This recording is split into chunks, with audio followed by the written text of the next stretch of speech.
I waited about a year after the divorce until I called Winslow Hubble. Things had settled down, and the memories had faded, at least for him. For me, though, they were still fresh, still tender. They were still strong enough to propel me forward as I planned and plotted the second half of my revenge. The first part was the divorce itself. It went fairly quickly. Neither Ashley nor I had enough money to make it interesting for the lawyers, and when the facts of the breakup came out, her parents weren't interested in supporting Ash's plans to tie me up in court. As for the division of property, we didn't have a lot of stuff. We were renting and earning about the same, so it went pretty smoothly despite Ash's best efforts. She didn't want to break up, but I did, and it took her a while to realize that she was no longer steering the ship of our relationship. I tried to convince her gently, but when that didn't work, I threatened to send out videos of her infidelity to everyone in her address book. She folded like an origami artist on speed.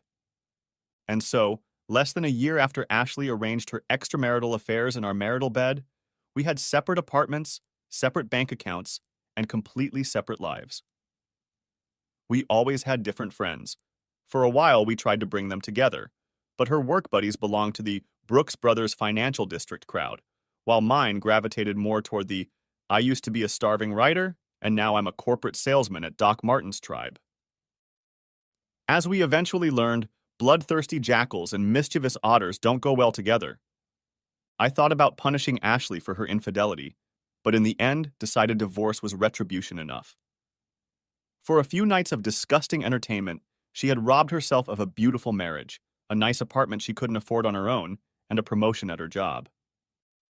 She worked for an investment firm known as Pierce, Bateman, Potter, Gordon, and McDuck, an investment firm that prided itself on having stable, married employees. Unfortunately, Ash no longer fit that definition. She could still climb the career ladder, but it would take longer and be more challenging.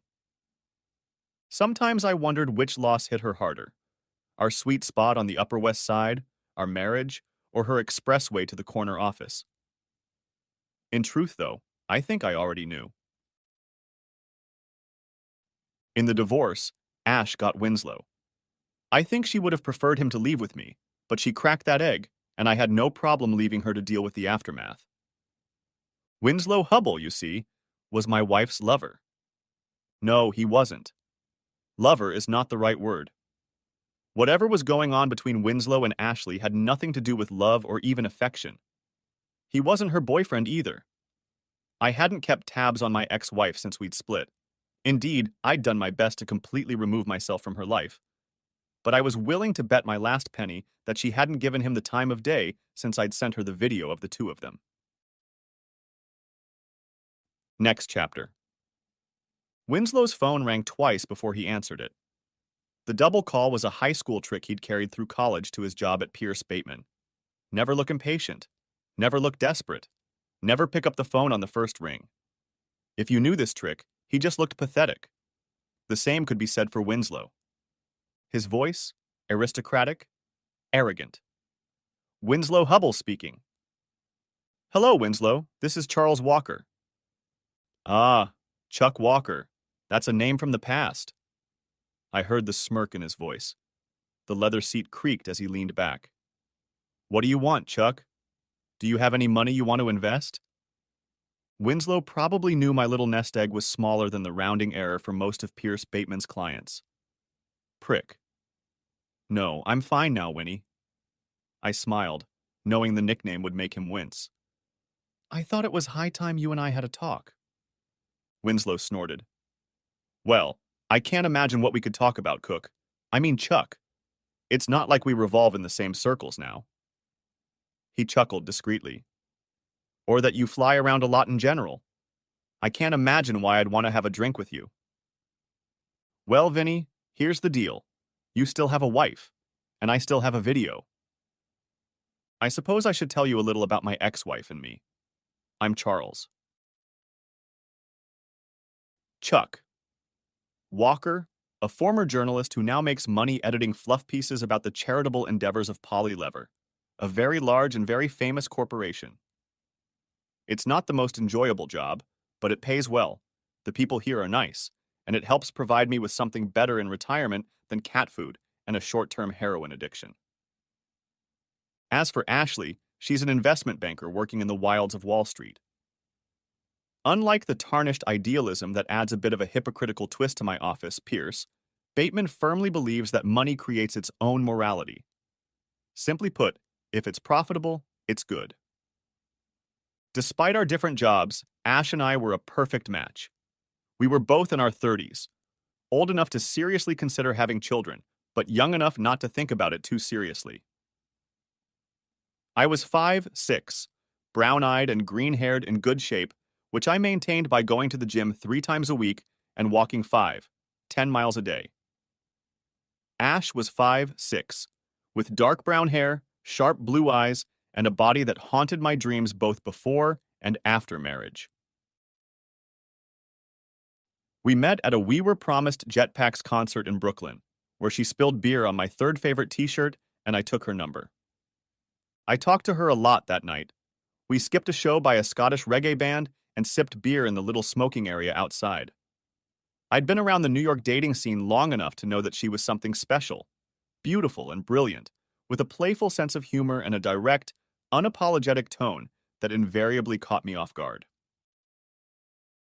I later learned that she was the youngest of 5 children, with 4 older brothers who shared her directness and mischievousness. The following weekend, we agreed to go to the Muppets exhibit at the Museum of the Moving Image, and I found that the humor and intelligence I'd seen during our first meeting persisted even after my beer goggles were gone. If anything, she was even more impressive when I was sober enough to recognize the nuances of her subtle acrimony. 6 months later, she had my ring. A year later, we were married. That was 4 years ago. Keeping a marriage alive in a big city isn't easy, and we both worked hard at it. I knew Ash sometimes stayed late at the office, and she knew I sometimes had to run to meet a deadline or finish one of the articles I was writing on the side. We tried to coordinate subway rides and organize lunches, but some days we only saw each other for a few minutes in the morning and an hour or two in the evening. Nevertheless, we tried not to miss a weekend, texted to keep in touch, and never forgot an important date or anniversary. Even silly ones like Spilled Beer Day and First Real Date Day. I learned that Ash was a chameleon. In museums, she was smart and erudite without being snotty. On hikes in the Adirondacks, she was gruff and competitive, oblivious to the scrapes and abrasions she collected chasing me down the trail. As we dated, lived together, got married, and made a life, she discovered new sides of herself. The abstruseness in her humor, the vulnerability in her caring. It was as if she'd made a gift of those parts, offering them to me when I least expected it. At work, the chameleon Ash let her predatory side come out. I could see hints of her every Thursday night at the weekly Pierce, Bateman sit-downs. The firm had a permanent lease on a back room at the Three Olives, a prim establishment in the financial district with enough burgundy leather chairs, hunter prints, and bland British cuisine to give even the most dedicated Anglophile trouble. While weekly attendance was not officially required, not showing up, especially with a spouse in tow, meant admitting you didn't care enough to work your way up the career ladder. So every Thursday night, I made small talk with Ashley's fellow Financial Wars colleagues, absorbed gossip from her office, and watched her work the crowd. Most of Ashley's co-workers were smug former students, and many of their spouses were the kind of lacquered blondes who'd studied art or early childhood education in college, scrounging for husbands with serious earning potential. I tried to blend in, but you can have so many conversations about rooftop bars and Jimmy Choo shoes that you want to eat a bullet afterward. Luckily, Martha Call Me Marty Hubble came to my rescue. On the surface, Winslow Hubble's better half looked like another ravenous, bleached, and varnished Pierce Bateman wife. My assumptions about her came crashing down one evening, however, when Abby Van Werton was talking about her husband's new hobby of curling, a Canadian game in which you have to push granite discs across an ice-covered surface. "So, let's get this straight," Martha murmured. "Is she bragging that her blue-blooded New England husband is spending a fortune to learn a game played by redneck Canadians?" I glanced over and saw a smirk playing on her face. Martha, I realized, had thrown her version of a colloquial Hail Mary, a salvo designed to figure out if I was a fellow traveler or just another one of those living in the pod. Rednecks or Rockefellers, inbreeding seems to be universal, I muttered back. Still, it's a dangerous game. It's hard to play polo with your eyes crossed all the time. We headed off to the races. Marty, I learned, was a Martha Stewart-like woman, from her driving ambition to her dry, Mojave-like sense of humor. Like the great Mrs. Stewart, Martha Hubble, N.C.E. Petrowski, began life from humble beginnings, working her way from a working-class Pittsburgh neighborhood to a well-regarded college and, eventually, to a promising marriage to a man whose Anglo-Saxon surname was little more prestigious than her Polish-Lithuanian one. She had a job at a well-known publishing house where she had already made a name for herself, but it was thought to be only a matter of time before she quit and started putting out little Hubbles. At the endless happy hours of Pierce, Bateman, Marty, and I would usually find each other in some corner where we'd exchange witty comments and shorten the time over a game of Nazi haircut bingo. Basically, you scan the crowd of New Yorkers, picking out the various haircuts of Goring, Heydrich, Goebbels, and Hitler. In a place like Three Olives, teeming with testosterone and expensive hair care products, well, let's just say it was a target-rich environment. While Marty and I were quietly bickering, our spouses were working the crowd. They went their separate ways. Ashley, who was still paying off her student loans, spent most of her time sipping club sodas and using her brains and candor to hook up with guys in really nice suits.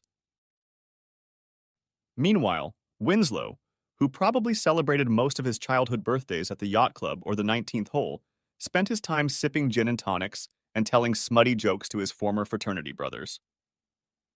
It was hard not to notice the difference in class. Ash was trying to work her way into the lifestyle Winslow took for granted, while he was floating along, confident that if he failed, there was always another brother, another investment firm, another cocktail party.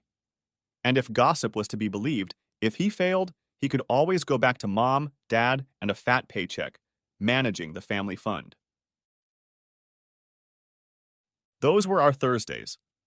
Ash swimming through the happy hour waters like a big white fish, Vinny splashing around like a happy little seal, and Marty and I drinking cocktails, watching shows, and devouring gossip like a couple of quiet anemones. It wasn't my favorite way to spend my free time, but Ash was happy and Marty was fun, so I didn't complain too much about having to put on a suit and cheer up my wife. Our marriage was a balancing act performed by two young people with a job that was too demanding and a bond that was too important to put down. It was a marriage of quiet admiration, principles, and compromise, the kind that young couples have when they come to terms and lay the groundwork for a lucrative career, a home, children, and the rest of the American dream. It was hard, but we worked at it, and it worked for us. That's not to say it was easy. Ashley had a tendency to be jealous, which I found outrageous considering how attractive she was. On the other hand, I had my own problems with the green-eyed monster. In a city of 8 million people, where the fear of missing out on a bigger and better deal was as much a part of life as subway rides and dirty water hot dogs, I found it hard to believe my wife had settled on me. And it was strange that she thought so highly of me. A much bigger problem was Ashley's sense of fairness. In the office, her morals were flexible, a necessary characteristic if you want to make your way on Wall Street. But in Ashley's personal life, her sense of right and wrong was rigid and unwavering. When she felt she was being wronged, Ash was quick to seek revenge, and her revenge was, at least in my opinion, convoluted, secretive, and diabolical. It usually went like this. After Ash was convinced that she had been wronged, she would confront the offender and make her case, often in elevated tones. A sincere apology, or several apologies, and some form of repentance could restore balance to the universe. But if the offender continued to claim innocence or was insufficiently remorseful, Ashley's inner vigilante came into play. On the surface, Ashley let the argument simmer down and life seemed to go on as normal. But in the background, she was hard at work, weighing the evidence, passing judgment, and calmly imposing the punishment she deemed appropriate. There was no appeals court, no stay of execution, no higher powers. When Ashley delivered her verdict, She needed no outside confirmation that she had done the right thing, and she rejected any argument that she had gone too far. Sometimes I wondered where Ash's sense of justice came from. I assumed it was a consequence of her childhood, when a little girl sometimes found herself at the mercy of four enormous brothers. Direct confrontation was futile, and complaining to her parents would have resulted in her being labeled a codger, a devastating insult in a house full of boys. I can easily imagine little Ashley coming up with worthy punishments for her brothers and then implementing them. And with four rowdy boys in the house, who would suspect the angelic little sister? Ashley's early years as a partisan could also explain why her punishments often seemed excessive. By my reckoning, for every pound of crime, she usually imposed a pound and a half of punishment. Sometimes I wondered if she still saw herself as a powerless little sister, fighting secret battles with her older brothers. Or maybe that extra 50% was the court fees she charged as payback for the time she spent as judge, jury, and executioner. Case in point. One Sunday, a few months after we were married, Ash and I were cleaning up the mess in our apartment, sweeping out the trash that had accumulated in closets and corners, collecting clothes for Goodwill, and saying goodbye to college textbooks that we were finally ready to admit we'd never read again. By the time we were done, the living room was littered with bags and boxes, and I was hauling trash to the dumpster on the corner and to Goodwill a block away. All seemed well in Walker country as we pondered the new space in our closets and bookshelves. 40 minutes later, I was lying on the couch clutching a beer in my hands, and Ashley was hovering over me, almost vibrating with rage. It seemed that the bag that was supposed to go to the dry cleaners had somehow gone missing. After finding out that it wasn't in the trash and that Goodwill wasn't willing to let us wander around the warehouse looking for it, my wife was left in a complete state of frustration, with no one to take it out on but me. Apparently, I hadn't looked over the bags closely enough when I carried them out of the apartment, and now Ash was missing 3 dresses. I apologized. What else was I supposed to do? But it was like trying to fight a forest fire with a handful of sand. After the third apology, I gulped down the rest of my beer, told my wife I needed to be alone, and went for a long walk.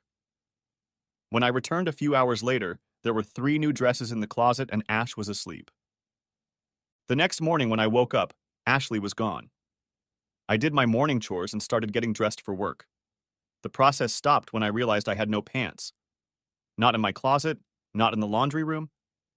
Even my suit pants were missing. I texted Ash.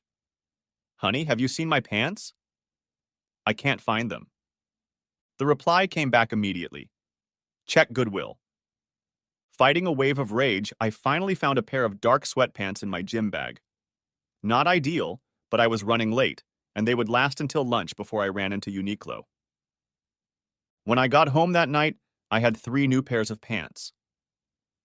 As I put them away in my closet, Ashley watched me with a strangely satisfied expression in her eyes. Afterward, I went for another walk. Simply put, I couldn't spend another minute in the same apartment with her. Final tally. 3 dresses lost due to honest confusion and 12 pairs of pants, including 2 irreplaceable pairs of suit pants, sacrificed at the stake of divine justice. I don't know what scale Ashley used, but it seemed to me that the punishment far outweighed the crime. For the first time in our young marriage, I began to wonder if I had made a mistake. It took a few days before we regained our mutual understanding. Ashley never apologized, but my stony silence seemed to impress her. Over the next few nights, she brought home dinner, working her way through my favorite restaurants. On Wednesday, I discovered a J. Crew.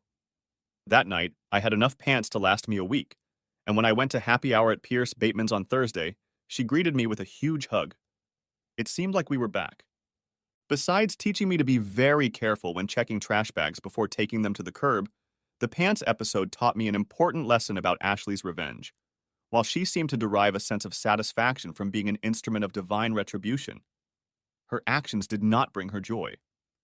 She treated revenge as a grim obligation rather than a hobby, something to be endured, if only as a means of fixing the world. In the case of my 10 pairs of missing pants, that responsibility was worth about $500, not counting my now incomplete suits. We weren't short of money, but replacing clothes crippled our finances for a month or two. Still, she accepted our plight stoically, as if the cost of our new closet was a tithe or a tax we had to pay to move on with our lives. Ashley never paid for the missing pants again, but every once in a while, I'd see the odd, satisfied look flicker across her face. Usually at the moment, I discovered something odd, like salt in my cereal, or that the book I was reading had somehow disappeared. Eventually, I accepted it as part of our life together.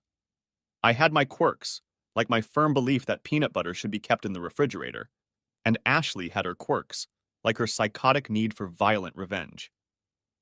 But, I reasoned, when you love someone, you accept them whole. I learned to apologize if possible, but I also didn't want to live in fear of my wife's temper. So there were times when I'd duck my heels, batten down the hatches, and wait for hurricane-force revenge to sweep through the apartment. We found a balance, and most of the time it suited us. Until Caitlin showed up. Next chapter. Let me start by saying that I didn't hire Caitlin. That decision was made by people 3 or 4 rungs higher up the food chain, through a mysterious vetting method that I'm sure involves drawing a pentagram and slaughtering a goat. I was involved in one of a series of reviews at which I pointed out that her journalistic experience and ability to produce top-notch writing under tight deadlines put her an order of magnitude above the other applicants. The HR people listened to my group's reviews, thanked us for our time, and walked away. Needless to say, I was surprised when they took our advice and hired her. Neither Caitlin's impressive resume nor my non-participation in her hiring impressed Ashley when they met at a weekend run organized at work. The problem was that in addition to being a highly skilled writer-editor, Caitlin was also stunning. Ash and Caitlin were doing girl stuff, complimenting each other on their running clothes and sneakers and chatting about the weather. To an outsider, this might seem like a perfectly trivial exchange between a wife and her husband's coworker, but I noticed a frown in Ashley's eyes that didn't bode well for my marital harmony. When we returned to the apartment after lunch, Ash was uncharacteristically silent. I knew what was coming. She was silently marinating in her anger, festering and fermenting, ready to explode. Realizing that I needed to nip this in the bud or I risked going pantsless again, I had just restocked my supplies to 7 pairs and hoped they would last a while longer. I spoke up. I'm glad you finally met Caitlin. You two seem to be hitting it off. I do, Charles. She's beautiful, my wife murmured. Where have you been hiding her? Charles. Not a good sign. Hit it, sweetheart? I smiled. We don't socialize too much with my coworkers. In fact, I think today was the first time you met half of them. Nonsense. I saw them all at the Christmas party. I kept the smile on my face. That was 8 months ago, Ash. Hell, half the office has already moved, relocated, or moved on. Or, in Caitlin's case, hired on. She frowned. And what were her qualifications? BA in English at Brown, majoring in business writing. 5 years in journalism, another 3 years in digital marketing. Pretty much the same as me. I grinned. Except for Brown, of course. At this rate, she'll soon be my boss. Her tone had softened a bit, but her gait was still stiff, like an attack dog on high alert. So you'll be working under her? I looked back. There was still steel in Ash's eyes, but she was smiling. Thank God, I thought. Of course not, dear. I smiled back. You're the only woman I obey, and I wouldn't call it work. Ash's grin got even wider, and when we got back to our apartment, got down to it. The next couple weeks went pretty smoothly, though it took a long time before the tension went away. Ash never struck up a conversation about Caitlin, and I tried to do the same. I suppose it's a standard textbook move for cheaters to never mention the other woman, but in my case, I just wanted to avoid upsetting the apple cart. I thought it worked, and that I had somehow managed to dodge a bullet. Meanwhile, work went on as usual, at least until the end of October. Every year, my company puts out a huge report outlining its projects around the world. No matter how long we work or how many letters we send, the project managers of various charitable organizations inevitably wait until the last minute to send their reports. Which means that my team and I have to work a week or two of early mornings, late nights, and canceled weekends to get everything done. We call it Hell Week. Figuratively, I know. Did I mention we're writers? When Hell Week came around, things were almost back to normal for Ash and me. That Monday, my usual 8-hour day turned into a 12-hour editing marathon, and by the time I got home, I felt like I was held together with rubber bands and duct tape. All I could think about was a hot shower and a warm bed. I definitely didn't have the energy to fight Ashley. She pounced on me before I even took off my coat. "Where the hell have you been?" "What?" I paused, ripping off one sleeve. "Didn't you get my messages?" "You mean the one message you sent 6 goddamn hours ago?" I wondered. Had it really been 6 hours since I'd sent a text reminding Ashley that I'd be late at the office? Honestly, I couldn't remember. Even in my dazed state, I realized I had two options. Engage in a fight with Ashley that would likely end with me falling asleep on the couch, or try to defuse the situation, get to bed, and fall asleep. "Has it been that long?" I asked uncertainly, finishing taking off my coat and digging through my closet looking for a hanger. "Sorry, I lost track of time." She tapped her foot. This wasn't good. "I'm sure you did." I sighed. "Remember when I told you it was a hell of a week, Ash? That my team was going to spend all day, plus more, trying to put together an annual report?" Tap, tap, tap. "Remember when I asked you to keep in touch so I'd know about dinner?" Shit. "Yeah. Shit. I'm sorry, Ash. It was crazy and I couldn't keep checking my phone all the time. It's going to be like that all week." Tap, tap, tap. "Was she there?" Shit. "The whole team was there all day, including Caitlin," I said. I looked Ashley straight in the eye, with all the sincerity I was capable of, considering my eyelids felt like they weighed 40 pounds each. "Ash, I'm really sorry I didn't stop by to see you. I've spent the last 12 hours putting out fires, and frankly, it's going to be like this until we meet our deadline next Thursday." That's 8 days. 10. Remember last year when I had to work all weekend? I'll have to do it again this year. I slumped my shoulders. I needed to go to bed. "Ash, I'm really sorry, but it's part of my job. It was part of my job long before Caitlin was hired, and it will be part of my job after she leaves." "She's leaving?" The tapping stopped. I chuckled dryly. "In time. You know how it is. Team members are constantly being reassigned and leaving. The only reason they haven't moved me elsewhere is because they don't have anyone else to edit articles and run the website." Ashley's eyebrow furrowed again. "But for now, you'll still be working with her." "Yes, my love. I'm still working with Caitlin, and with Aaron and Kim and Jake and Brandon and the rest of the team. And that's all I do." We came to a compromise.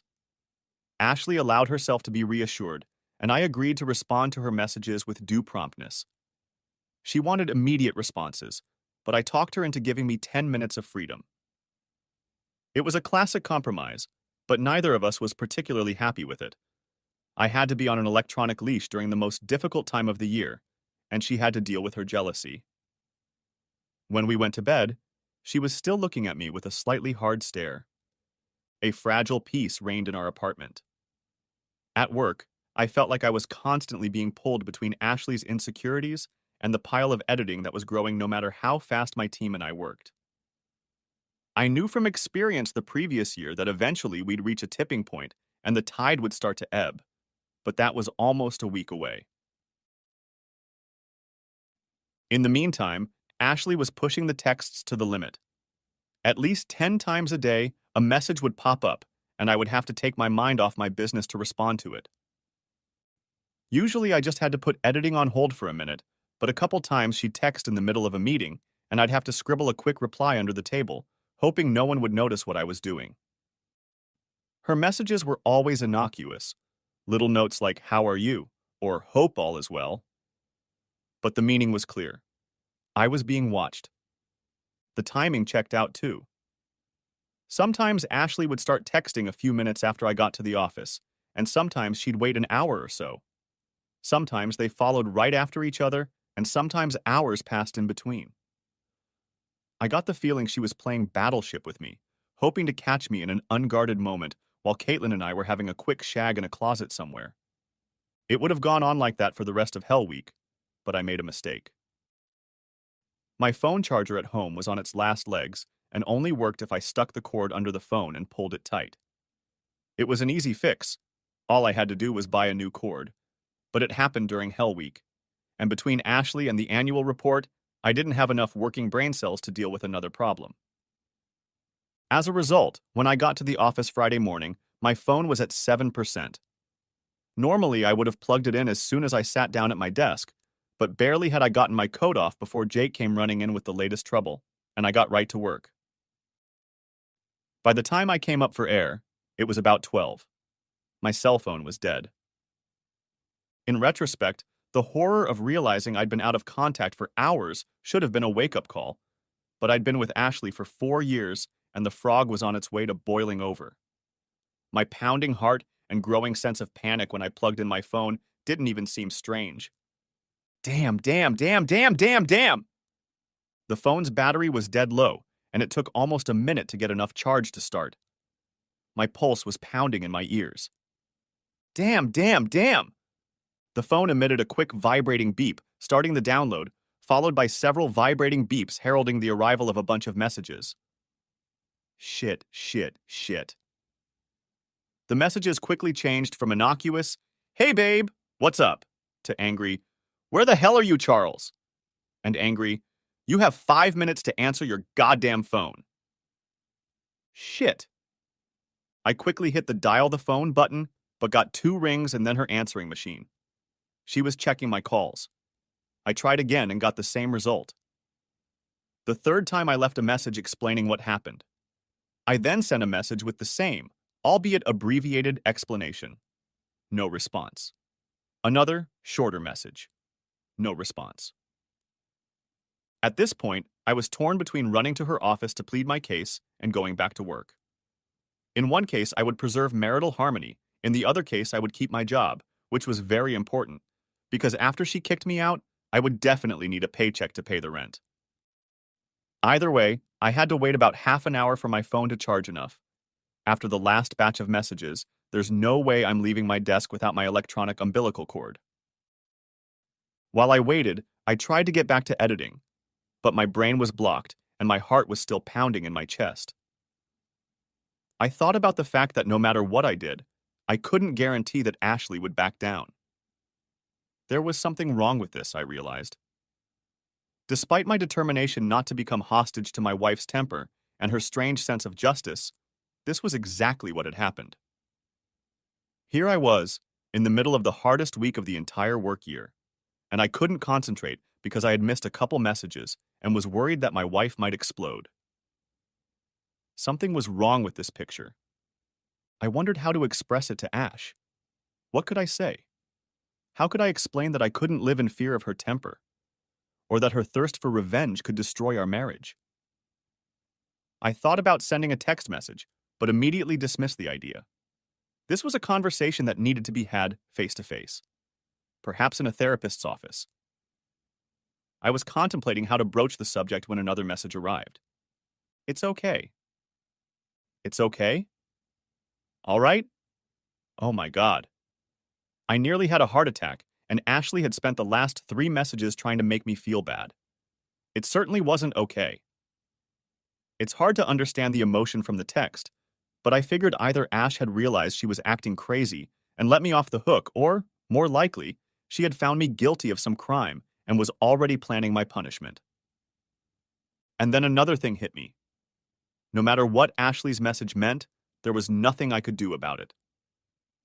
Going to her office was risky, and trying to talk her out of it via text was a fool's errand. I realized that all I could do was wait out the coming storm and hope that when it was over, my marriage and my closet wouldn't suffer too much. Next chapter. I tried really hard to leave work early, but by the time I got home, it was 8:30, and like every other night that week, I was shattered. Standing in front of my apartment door, I took a deep breath, pulled myself together, and stepped inside. "Honey, I'm home," I called out. "In the kitchen." The voice was normal, and I allowed myself some optimism. Maybe it wouldn't be as bad as I thought. On the other hand, her cheerful voice raised some concerns. Why didn't she get more upset? Had she already begun her revenge? Would my dinner be full of laxatives? Ipecac? Pills?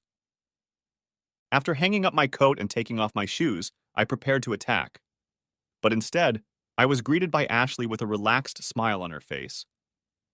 "Welcome home, sweetie," she chirped, hugging me. What was going on? I was still in damage control mode. "Hi, my love. I'm sorry I missed your messages today. My phone ran out of battery and—" She glared. "Don't worry about it, sweetheart. You explained everything in your message." But she reached up and kissed me again. No buts. Mistakes happen. I picked up a new cord on my way home from work. Who was this woman, and what had she done to my wife? In hindsight, I probably should have investigated further, but it was almost 9. I had just gotten home after 12 hours of work, and having barely prevented one heart attack, I didn't want to provoke another. I gave up with a sigh of relief. "Thanks, Ash. I'll make sure my phone is charged tomorrow." She smiled broadly again. "See to it, babe." Ash and I agreed that she would have dinner on Hell Week. She ordered Chinese takeout, and I nibbled on it for a while, but the day had knocked me out, and I didn't immediately find myself dozing over my plate. "I should go to bed," I said. "Are you coming?" She bestowed a bright smile on me again. "Maybe in a little while. I'm going to do some reading." "Okay." I made it to the bathroom, performed my ablutions, and fell into bed. As I dozed off, I noticed that there was a slight odor of something in the air. Febreze, maybe? Before I could think about it, sleep took me. The next day was Saturday, but I still had to go to the office. I got up, showered, and dressed quietly. Before leaving the bedroom, I looked over at Ashley lying on the bed. Curled up in a fetal position and wrapped up in the soft yellow sheets, she looked so peaceful. It was another of her chameleon faces, the soft, vulnerable woman I wanted to protect. She looked nothing at all like the tough financial analyst in the dark pantsuit or the confident wife I'd seen the night before, with a satisfied look in her eyes. Wait, satisfied? I felt my good mood deflate. Shit. I shook my head. No need to cause trouble where there wasn't any. I told myself that my pants weren't missing, my clothes were intact, and there was no reason to borrow tomorrow's worries when I already had a hard day ahead of me. Still, I kept coming back to that look in her eyes. Had it really been there? Ash only texted me 4 messages that day, and I tried to reply to them quickly. They were all fun and light, no yelling or swearing, and she seemed pleased with my responses. When I got home that night, everything seemed normal, mostly normal. And at the Greek restaurant, she was served chicken with lemon. She often ordered takeout, but I wasn't going to fight about it. I searched Ashley's eyes for that satisfied glint. Maybe it was there? I wasn't sure. As tired as I was, I felt like I was imagining things. In the bedroom, I smelled Febreze again.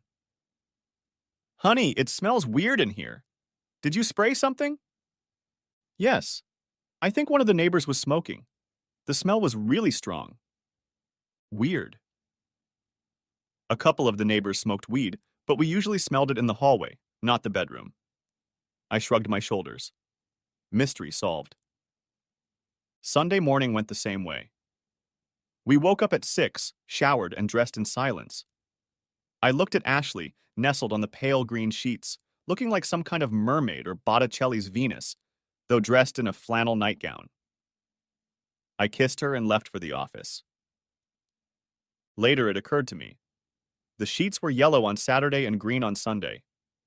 I shrugged. We changed the sheets pretty regularly, but we didn't stick to any particular schedule. I guess Ash just decided it was time to change the sheets.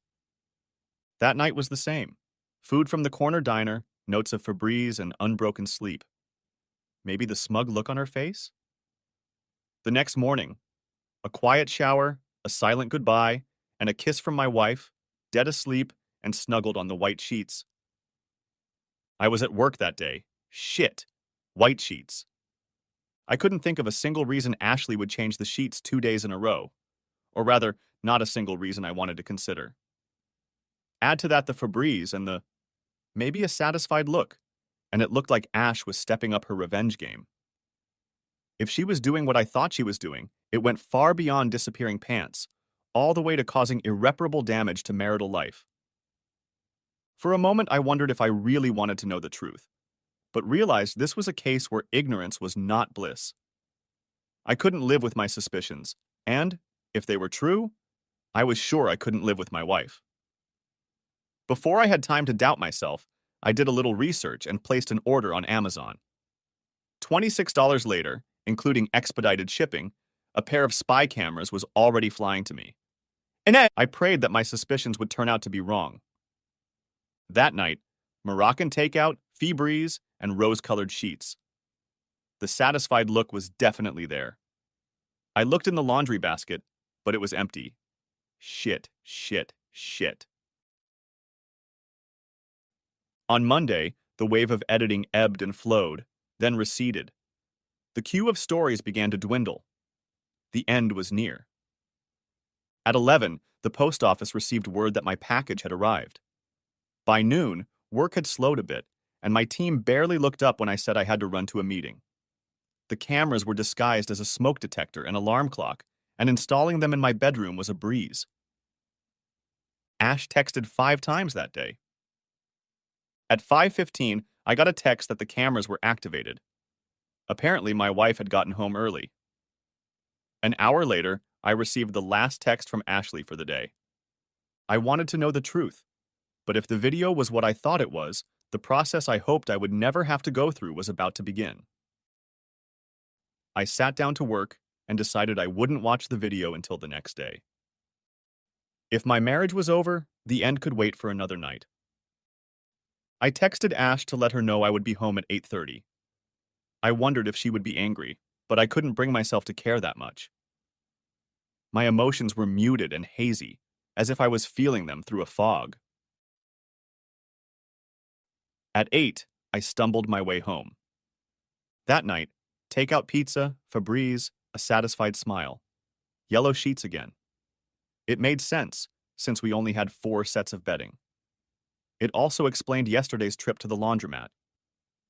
As I curled up in bed that night, I realized that no matter what happened, I never want to smell Febreze again.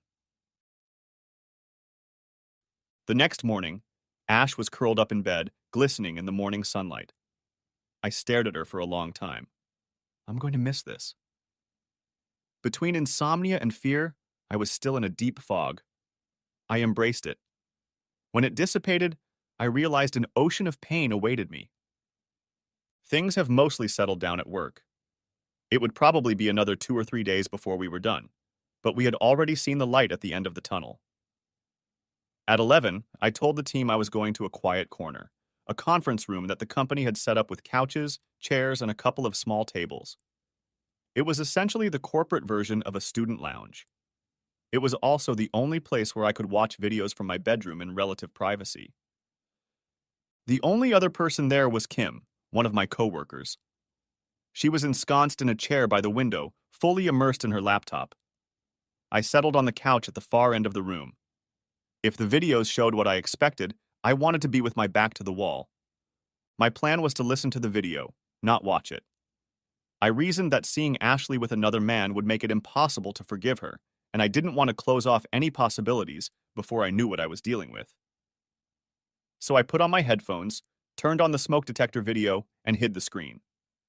From the sounds of it, it was as bad as I suspected. The camera was motion activated, so it started recording when they entered the room. Somewhere in the middle, I recognized a voice. It was Winslow Goddamn Hubble. I was crushed, yes, but also confused. I looked up to the clock on the wall. I stared dumbly at the numbers, at the second hand meandering across the dial.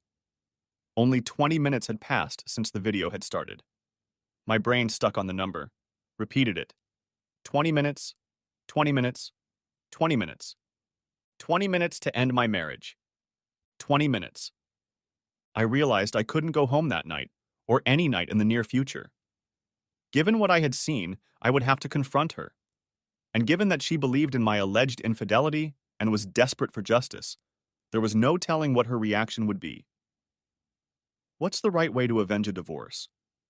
And what would it look like when you added another 50% to it? The only question was when I should warn her. The angel on one shoulder voted to right her immediately.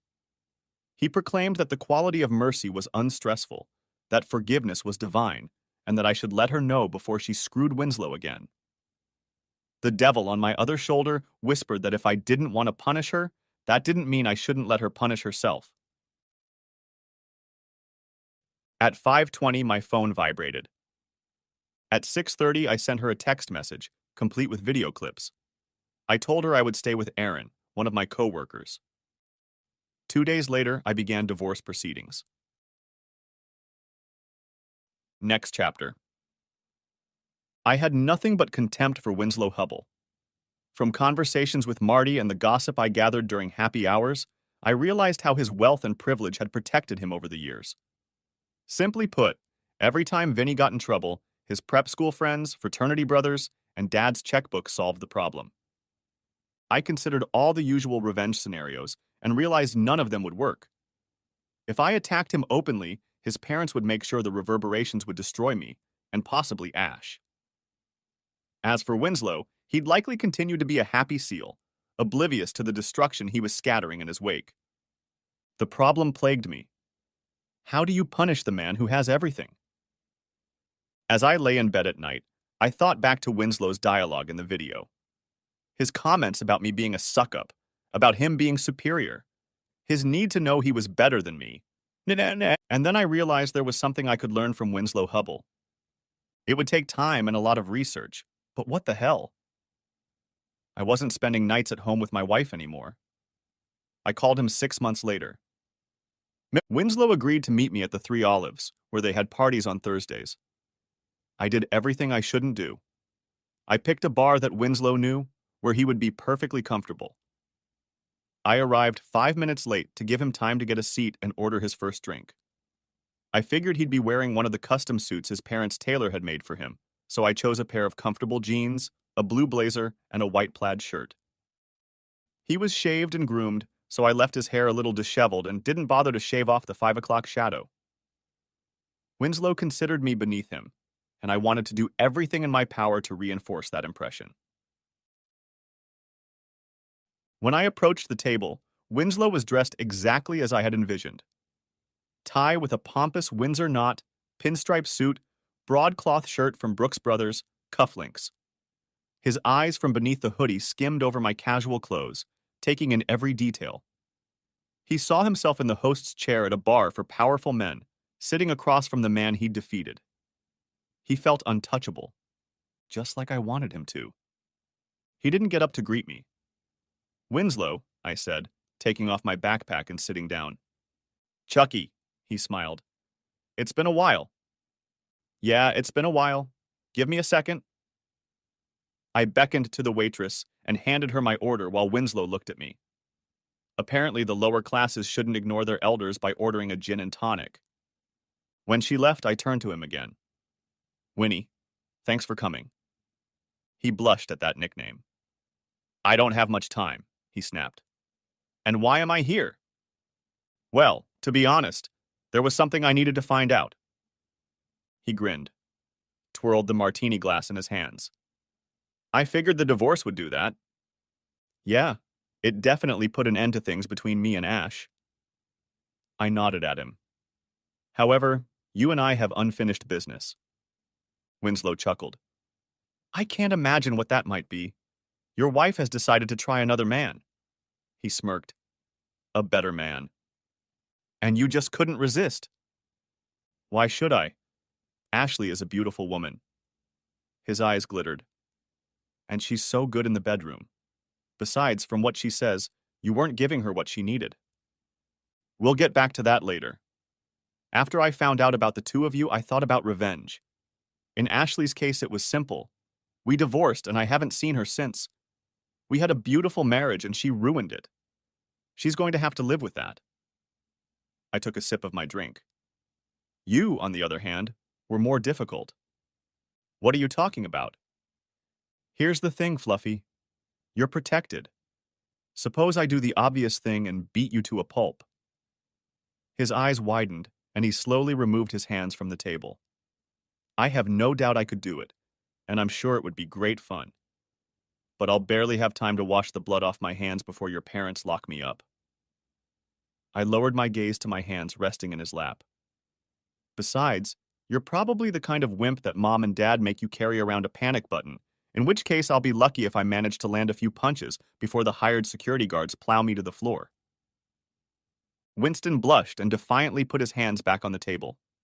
He took a sip from his glass. A big gulp. So you're not going to try to beat me up? No. Maybe I can even save up some money and find a real professional to make you disappear. I tried not to smirk at the look on his face. I needed to look serious. But then I'll run into the same problem. Your parents will undoubtedly hire a bunch of investigators, and then I'll have to worry about any evidence my hitman leaves behind. Sooner or later he'll get caught, he'll jump me, and then I'll end up in jail, this time with a murder charge and a few thousand less to spend on my legal defense. Why not just leave it at that? I'm sure I could. I interrupted him. I've been thinking about revenge.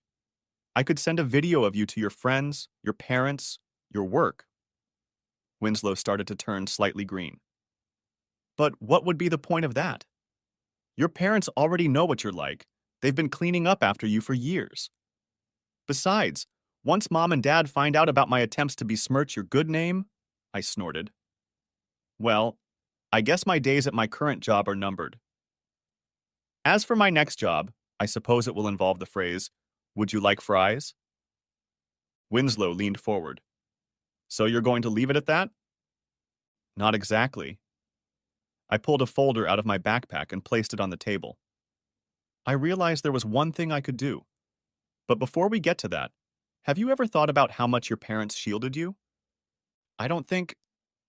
No, I don't think so. I pulled some pictures out of the folder and placed them face down. When I was planning my revenge, I did a lot of research. It's amazing what you can find when you have a lot of time and a bottomless well of anger. For example, do you remember Mary Gray and Danielle Brennan? A look of shock flashed across Winslow's face, but he tried to restrain himself. I don't recall. I may have met them in college. I snorted. Don't be modest, Winnie. You did a lot more than just meet them. In fact, you're the reason they both dropped out and came home. I flipped over the first picture.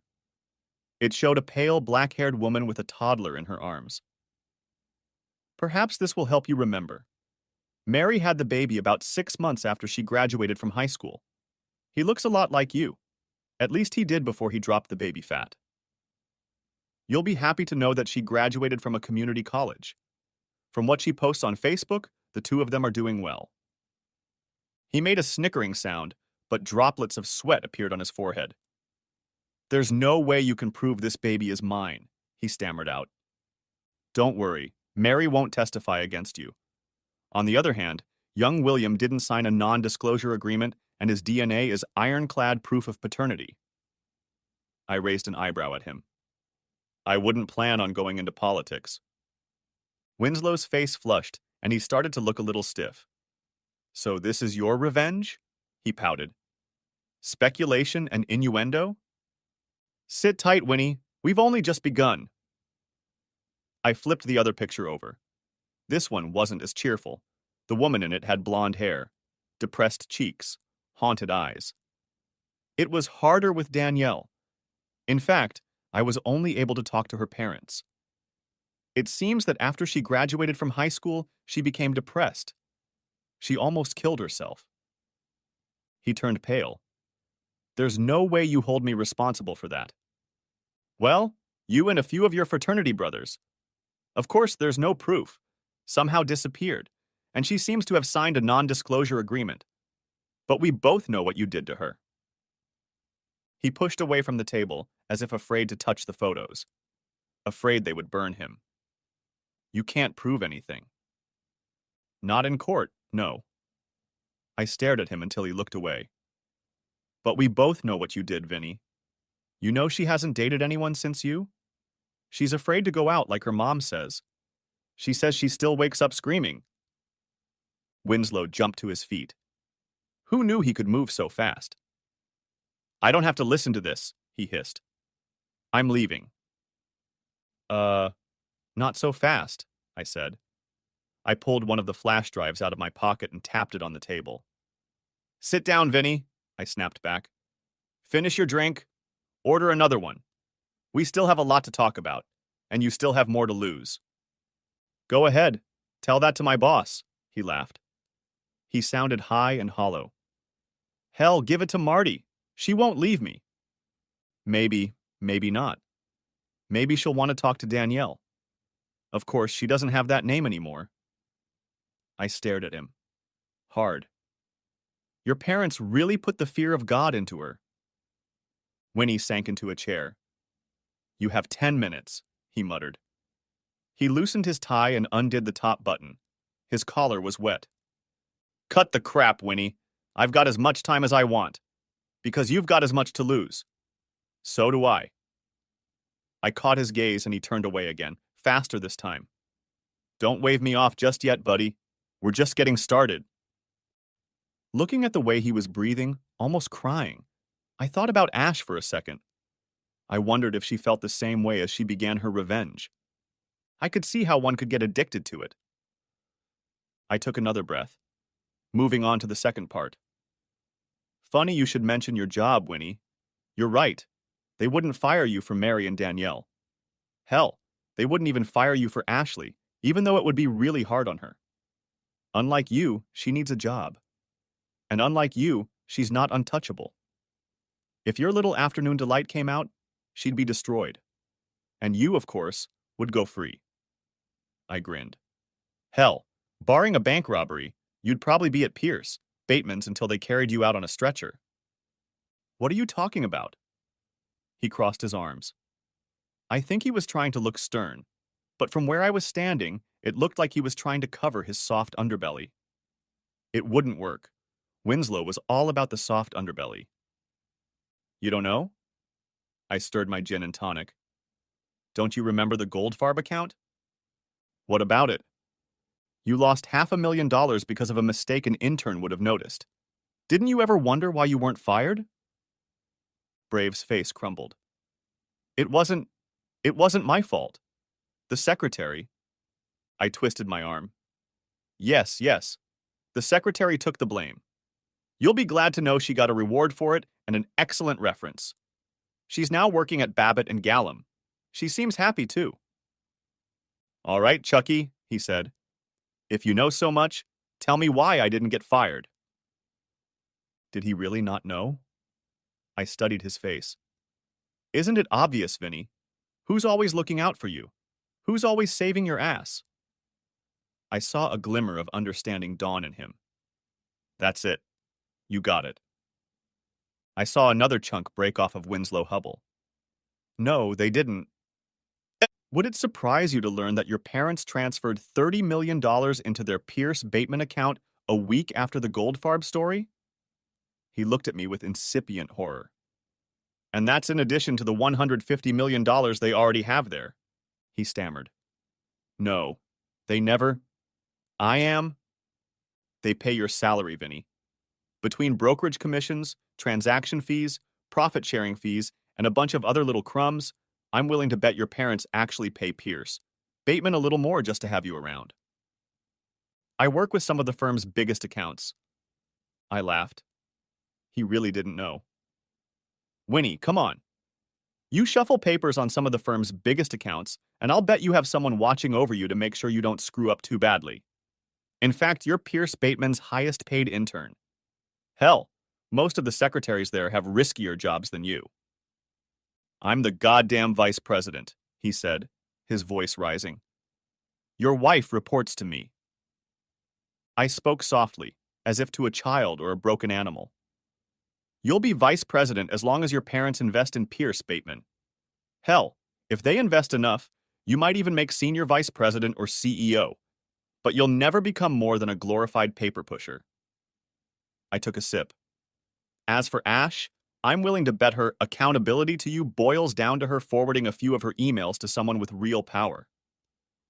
He gave me a quivering smirk. I had enough power to seduce your wife, you bastard. Ah, there it is. This is it. The arrogance I've been waiting for. I glared at him. That seemed to agitate him. And now we come to the main point. Are you ready, Winslow? Yes, you entertained my wife. In my bed. What was it? 4 times? 5 times? 6. And then I put the hammer down. How many times has it been since then? Winslow's face lowered as I continued. It's been 1.5 years, Winnie. How many times has my ex-girlfriend brought you back to her bed? It was... After the divorce, she said she didn't want to muddy the waters. You can't be that stupid, Winnie. We've been divorced for 1 year. We've been living apart for 1.5 years. I laughed at him. Besides, the water was crystal clear. I have a videotape of the 2 of you in my bedroom. Mr. Plum in the conservatory with a candlestick. And once I moved out, you were able to entertain every night and twice on Saturdays. The only reason you're not together now is because she doesn't want your fat flesh touching her. Screw you, asshole! He shrieked. She loved what I was doing to her. I was better than you. I leaned back in my chair. You know, when I was watching you 2 together, I noticed something funny, Winnie. You seemed to talk about me a lot. He blinked. What are you... What? Check out the video. It's amazing how much of your conversations revolve around me. What are you... He was breathing hard. I laughed. That's what it is. Kukureku. You said that a lot in the video, too. See, here's the thing. When most men find themselves with a beautiful woman, they can't stop talking about her. But as soon as you end up in a room with Ashley, you start talking about me. What? I was winning. What? I shook my head. Jesus. No wonder they made you work as an intern. Doesn't that seem weird to you, Winnie? It sure seems weird to me. He covered his ears with his hands. Stop calling me Winnie, you worthless bastard. He looked like he'd run a marathon. He was panting, and you could hear wheezing in his breath, like he was on the verge of tears. He curled up in a ball, eyes closed, hands still covering his ears. I glanced over at the waitress. She was talking to a man in a suit. I assumed it was the manager. I gestured to the check. Don't, he groaned. I'm not saying anything, Vinny. I'm just telling you what I saw. What you're going to see when you watch this video. I looked at him. He was shocked. It's no big deal, Winnie. It's like liking blondes or big women. Accept it and move on with your life. I won't, he whined. I don't judge, Winnie, at least not for this. I finished my drink and set it on the floor. What about the rest of it? A child without a father? Ruined lives? Broken marriages? Fictitious jobs funded by mommy and daddy? Yeah, for that I really judge you. His face seemed swollen, red and sweaty. His tie was a mess. His eyes were pleading. What about the video? You're not going to give it to Marty, are you? I burst out laughing. Winnie, Marty's had the video for 1 year. I gave her a copy as soon as the divorce was finalized. This one is yours. I handed him the flash drive across the table. What? But she hasn't said anything. Not a word. Winnie, I wouldn't want to risk guessing why Marty stayed with you. Or, for that matter, why she came to you in the first place. I don't know what devil's bargains she made to get her ass out of Pittsburgh, and I'm not going to judge her. I pulled a second flash drive out of my pocket. As for why she stayed with you, maybe it was loyalty? Love? Or maybe it was because your prenuptial agreement says she gets $500,000 if she stays married to you for 5 years. Your 5-year wedding anniversary was, what, 2 weeks ago? 3, he replied absent-mindedly. Yeah, I'm not always good at remembering dates. Congratulations and best wishes for many more happy years. But before I go, this is for you. I handed him a second disc across the table. This is a video I made. We'll call it Chucky and Mrs. X. You can't see her face, and we've blurred out any distinguishing features, but I think you'll recognize her voice. I paused and picked up my backpack. Or maybe not. She does a lot of moaning and screaming. Funny, though. The video is 2 hours long, and I'm pretty sure I didn't mention you once.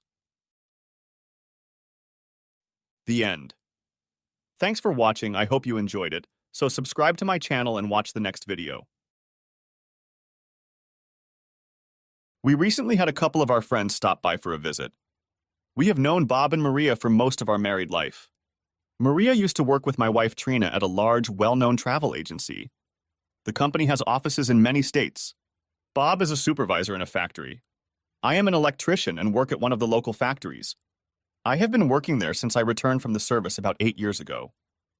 The four of us were watching an old movie called Same Time Next Year, which was about a man and a woman who had been lovers for many years. They were both married, but not to each other. They still loved each other and agreed to meet and be lovers every year at about the same time for a week.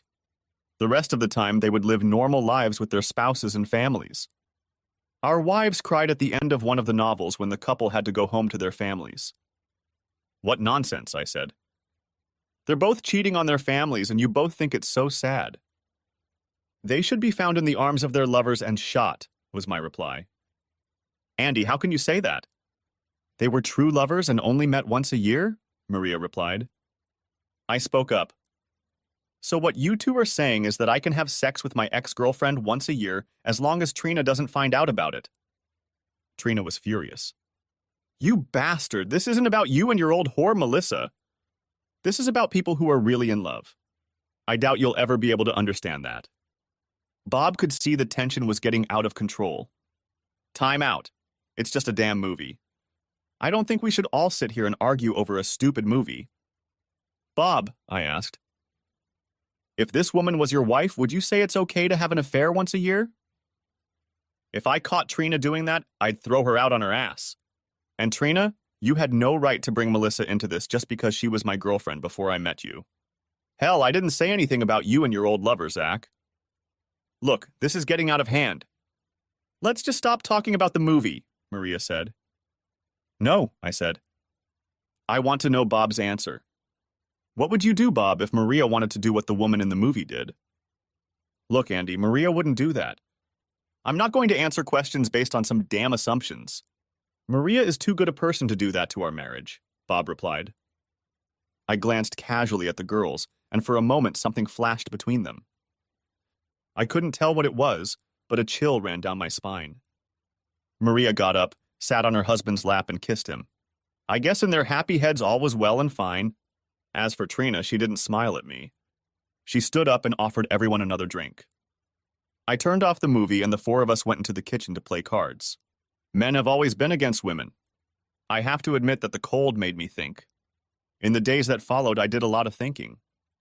When I graduated from high school, I enlisted in the Army.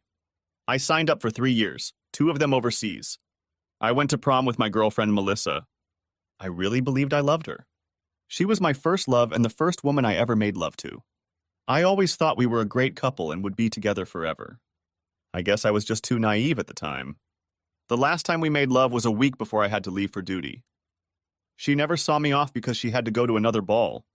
Her parents told her that she could go to the prom with me as long as she went to another prom, or rather a dance with Eric. He was the kind of guy who liked weirdos and was in college. There was some kind of celebration going on, and Eric asked Melissa to go to it with him. Melissa made the mistake of mentioning it to her mother. Don't get me wrong. I had nothing against Eric except that he wanted to date my girlfriend. Unfortunately, his mother and Melissa's mother worked together and tried to get them both to start dating. It pained me to know that Melissa would date Eric, but she said her mom told her she had to go, but she promised me she wouldn't even kiss him. I had been abroad for about 4 months when I received a letter from my sister informing me that Melissa was pregnant. I couldn't believe it. Melissa had been writing to me since I left for basic training. Why had she never told me about it? Surely she must have known, especially if my sister Jen knew. The only answer was that Eric had gotten her pregnant. I was furious. I wrote her a letter calling her every dirty word I could think of. I was fighting in a war, and my soon-to-be ex-girlfriend was having fun at home behind my back and didn't even deign to tell me she was pregnant. After that letter, I never wrote to her again. I told her not to waste her time writing to me because it was over between us, and I would throw her letters in the trash without even reading them. I told her that I hoped she, her illegitimate child, and Eric would have a good life together. I received a letter from her but tore it up and threw it in the trash. I never heard from her again while I was overseas. My sister told me that Mel and Eric had gotten married shortly before the baby was born. They lived in Eric's parents' house, and Eric was taking night classes at college to get a college degree. When I found out I was pregnant, I became a hero. I wasn't brave, I was stupid. I didn't care if I got killed or not. I was there as a superhero, saving the lives of many homeless children running around. I didn't care about myself anymore. I thought I was going to come home in a body bag. I didn't care. I was just a stupid soldier who decided his life was over. I couldn't believe it when my tour of duty was over. Not only was I alive, but I received several commendations for bravery. When I returned home, the town threw a party in my honor. I saw many friends and old schoolmates. They all greeted me with handshakes and smiles.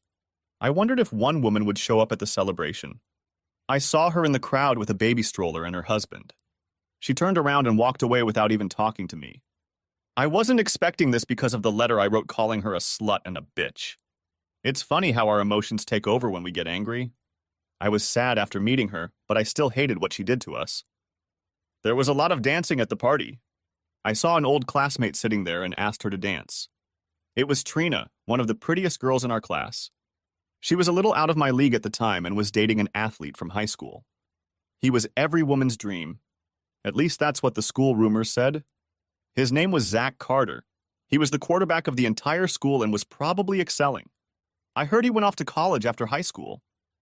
Trina went to a local junior college, earned a business degree, and worked for a large travel agency. Last I heard, Zach was living in another state. I guess he broke up with Trina, dated some woman who had money and married her. As we danced, we both talked about old times. We soon realized that we had both been dumped by previous lovers, and after getting along quite well, we started dating. I must say that we were both on the upswing in our love lives. After living together for 6 months, we got married. I know it was stupid, but when things are blamed on people, they tend to behave differently. I got a job at one of the local factories and went to apprentice as an electrician. Trina and I actually get along quite well. I think we found that we respected each other and enjoyed many of the same things. I could tell we loved each other, and in a way we did. The sex we had was great. She wasn't afraid to try almost anything. It bothered me a little where she learned many of these things. One day I asked her and she laughed and pulled out a stack of women's magazines that listed many of the things we had tried. Our real feelings were more like love, but it was a better relationship than many people we knew. Life was pleasant, and we went out with all kinds of friends. One day, when we were walking with Bob and Maria, Trina asked me if I wanted to go to a conference that her travel agency was organizing. Andy, every 2 years our travel agency holds a convention in a different state where we have offices. Last time it was here in Ohio, and this time it was in Florida. It's usually the first or second week of May. They let us bring our spouses with us, even though it's nothing more than a meeting, and they show us the latest tourist destinations and things like that. Would you like to go? Asked Trina. Honey, I don't want to use a week's vacation in May to go to meetings. Can any of the other employees in your office go with you? I'll go, Maria said. Bob can't go and he won't want to. Usually Trina, Barb, another girl from the office, and I go together. Sounds good to me. It'll give me a week to get excited for you until you get back, I replied. Trina smiled, and she and Maria went to the women's restroom. I never understood why women couldn't go to the restroom alone. When they left, Bob and I were talking about how lucky we were not to have to go to such a boring seminar. When Trina came back from the seminar, we made love, had sex. Call it what you will. It was some of the best sex we'd had since we'd gotten married. Anyway, Trina got pregnant. I was a happy father. My baby girl was born just in time for Valentine's Day. I couldn't have imagined a better Valentine's Day gift. We were a family now, and everything seemed to have changed for the better. After the baby was born, Trina took 3 months off. My sister Jen offered to babysit, and everything worked out just fine. Baby Renee was my pride and joy.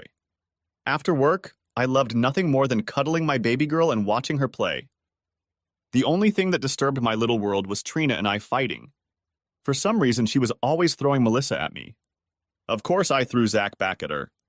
It was really stupid to fight over two people who were no longer a part of our lives. But when we're angry, we have a tendency to bring up the past. One day when I got home before Trina did, I asked Jen if she had ever seen Melissa. Every now and then I see her at the grocery store. She has the cutest little girl she named Andrea. I know you don't want me to talk about her, but she loves her daughter even though she doesn't seem happy. I don't know why, Jen said. Well, next time you see her, tell her I have a daughter too. That's rude, Andy. I'm not saying anything like that. Trina walked in a few minutes later, and we realized we'd better change the subject. For some reason, I couldn't just forget about Melissa. Maybe because deep down, I still cared for her. Maybe because she was my first love. I wonder if other people have similar feelings about their first love. Do we ever relive them? Was Trina able to get over Zach? When it comes to first love, there's always something to think about. Time flew by and it was time for Trina to leave for another seminar. I really didn't want to go, and neither did Bob. Besides, I had a little 2-year-old daughter to take care of. At least that's how I explained it to Trina. She and Maria went out with her other girlfriend. When she got home, we had great sex again. I thought about telling her to go more often. Every time she came home, the sex was always the best. Again, about 2 months later, she found out she was pregnant. 7 months later, our second daughter was born. We named her Ashley. Valentine's Day was starting to become a pretty good day in our house. Life went on. We lived ordinary lives and fought. The funny thing is, the longer we were married, the less we had in common. I often wondered if we would have divorced if it weren't for my 2 sweet daughters, Renee and Ashley. I finally got my electrician's license. It meant more time to work, but also more money. I used to spend my free time with the girls. I realized that soon they would grow up. I wanted to spend as much time with them as possible. Trina and I got along, but it wasn't like love. I know I keep saying this, but I felt like we were just doing our chores. It seemed like most of my friends had similar marriages. We all looked alike from the outside, but behind closed doors we were like 2 strangers living in the same house. I tried to joke and banter with Trina a few times, but it usually ended in some sort of argument. When she was planning her next workshop, I told her I would go with her. I thought it would strengthen our marriage if I took more interest in her work. At first she seemed excited that I was going, but after a couple days she calmed down a bit. A few days after that, Bob called me and asked if I wanted to go to Canada and fish with him while the girls were at the seminar. I tried to explain to him that I had told Trina that I would go with her. Believe me, Bob, I'd rather fish than go to a travel seminar. Just tell Trina. I'm sure she'll understand. I've already got the cabin booked or I'd change the date. I go fishing every time Maria goes to a seminar. This year, one of the guys couldn't make it and we had a vacancy. Maria was the one who suggested I contact you. Please at least mention it to Trina, Bob replied. I was sitting on the floor playing with the girls when Trina came home. The first thing she did was talk about the fishing trip. I think Maria had mentioned it. Andy, she said, I know about the fishing trip to Canada. I think you should go. Really, Trina? I promised you I'd go to the seminar with you. Look, Andy, this is the first vacation you've had since you finished your course and became an electrician. You've earned it, and I'm not going to take it away from you and make you sit through a bunch of meetings. Call Bob and tell him to make room for you in the car. She smiled at me. I couldn't believe how sweet she was. I told her I would get back to our usual sexcapade when she got back from her trip. I quickly got up and called Bob. Trina screwed me that night, too. Maybe she's changed. The fishing was great. It was just what I needed to get away and relax for the best part of the week. My sister watched the kids while we were both away. I asked her to keep them an extra night so Trina and I could indulge in some sexual pleasure. Jen just laughed and said she would see me the next day. I had Trina lying on the bed and making love to her, well, more like rough sex, minutes after she walked in the door. I remember telling her that we were going to try to conceive a boy that night. I don't remember how many times we did it that night, but it led to our 3rd pregnancy. Andrew Jr. was born the following February. All 3 of our children were born within 1 day of each other in February. Right after Andy Jr. was born, I had a vasectomy. I decided we had 2 daughters and a son and told Trina that 3 kids was enough and I wasn't going to use condoms. She didn't seem happy or upset. Of course, why would she be happy? Surely she thought 3 kids were enough too. About a year after Andy was born, Jen told me that Melissa wanted to talk to me privately. What about Jen? What could she possibly want after all these years? I don't know. She filed for divorce from Eric, but I don't know if that's it or not. She seems scared. I think she needs to talk to you. You realize Trina will get really mad if I talk to Melissa? She's never really liked her. I probably elevated her too much years ago. I know I'd be pissed if I found Trina talking to Zach. Hell, I don't even know where he lives. Look, Andy, the last thing I want to do is interfere with your marriage. Maybe you can call her from my house or even meet her there once. We don't talk about sex, just talk. I've always liked her, and I know she wouldn't ask you to talk unless it was really important. The next day, I went to Melissa's house at Jen's house. I felt like I was doing something wrong just by going there. One part of me kept telling me to go home, and the other part of me wanted to see Mel again. Now I was struggling with my thoughts on whether I was doing the right thing. I stopped in front of Jen's house and sat there for a minute, trying to gather my thoughts and wondering what I should say. I felt like a nervous child as I got out of the car and walked to the door. I rang the doorbell. Any other time I would have walked right in, but today was different. Jen came to the door and asked why I rang the doorbell. I didn't have an answer when I walked in. The tension could have been cut with a knife when I looked up and saw Melissa, as beautiful as I remembered her, standing in Jen's kitchen. She cried and brought her hands to her face. I was at a loss as to what to do. There was no way I expected to see her crying. I walked over to her and held her hands, seeing the tears streaming down her face. She spoke first. "I'm so sorry, Andy, I'm so sorry," she said over and over. She was shaking, and I put my arms around her to comfort her. I had no idea why she was acting like this, but it was getting to me. 10 years ago, I would have been happy to see her tears after what she'd done to me, but it was different now. Perhaps time helps heal old wounds. I held her in my arms and smelled the Melissa I remembered. "It's okay, Mel, that was 10 years ago. We're both moving on with our lives," I said. "No, you don't understand. I promised Eric that I would never see you again. That was our pact, but I had to break it. I had to break it for Andrea, my little girl," Mel replied. "You're right, Mel, I don't understand. What are you trying to tell me?" Mel calmed down a little, and Jen brought her a cup of tea. The 3 of us were sitting at the table when Jen suggested we go into the other room and leave Mel and me alone. "No, please stay, Jen. I think you need to hear this too. Andrea, my little girl, has a severe case of jaundice due to liver failure. She's going to have a liver transplant if a suitable donor can be found. The doctor said that family members are best and that only part of the liver needs to be given to adults. In time, it will grow back.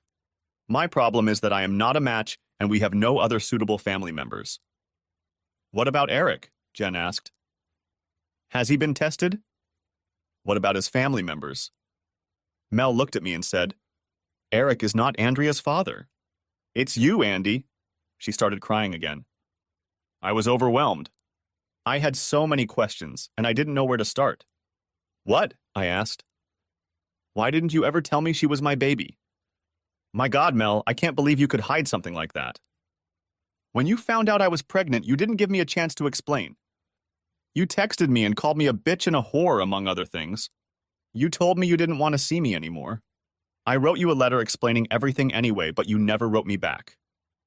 Oh my God, I was furious when I got that letter and threw it away. I can't believe I was so stupid. I've been mad at you all these years. Why did you marry Eric? Does he know Andrea might not be his child?" Mel smiled slightly. "You're so crazy. That's one of the things I've always liked about you. Of course, Eric knew Andrea wasn't his child. We never had sex until we were married. I told him you were the father, and you wanted nothing more to do with me. That's what you told me. Eric really cared about me.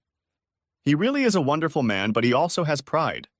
He agreed to marry me on the condition that I tell everyone that he is the father of my child. Honestly, I didn't know what else to do. You didn't want anything more to do with me, and I was an 18-year-old girl.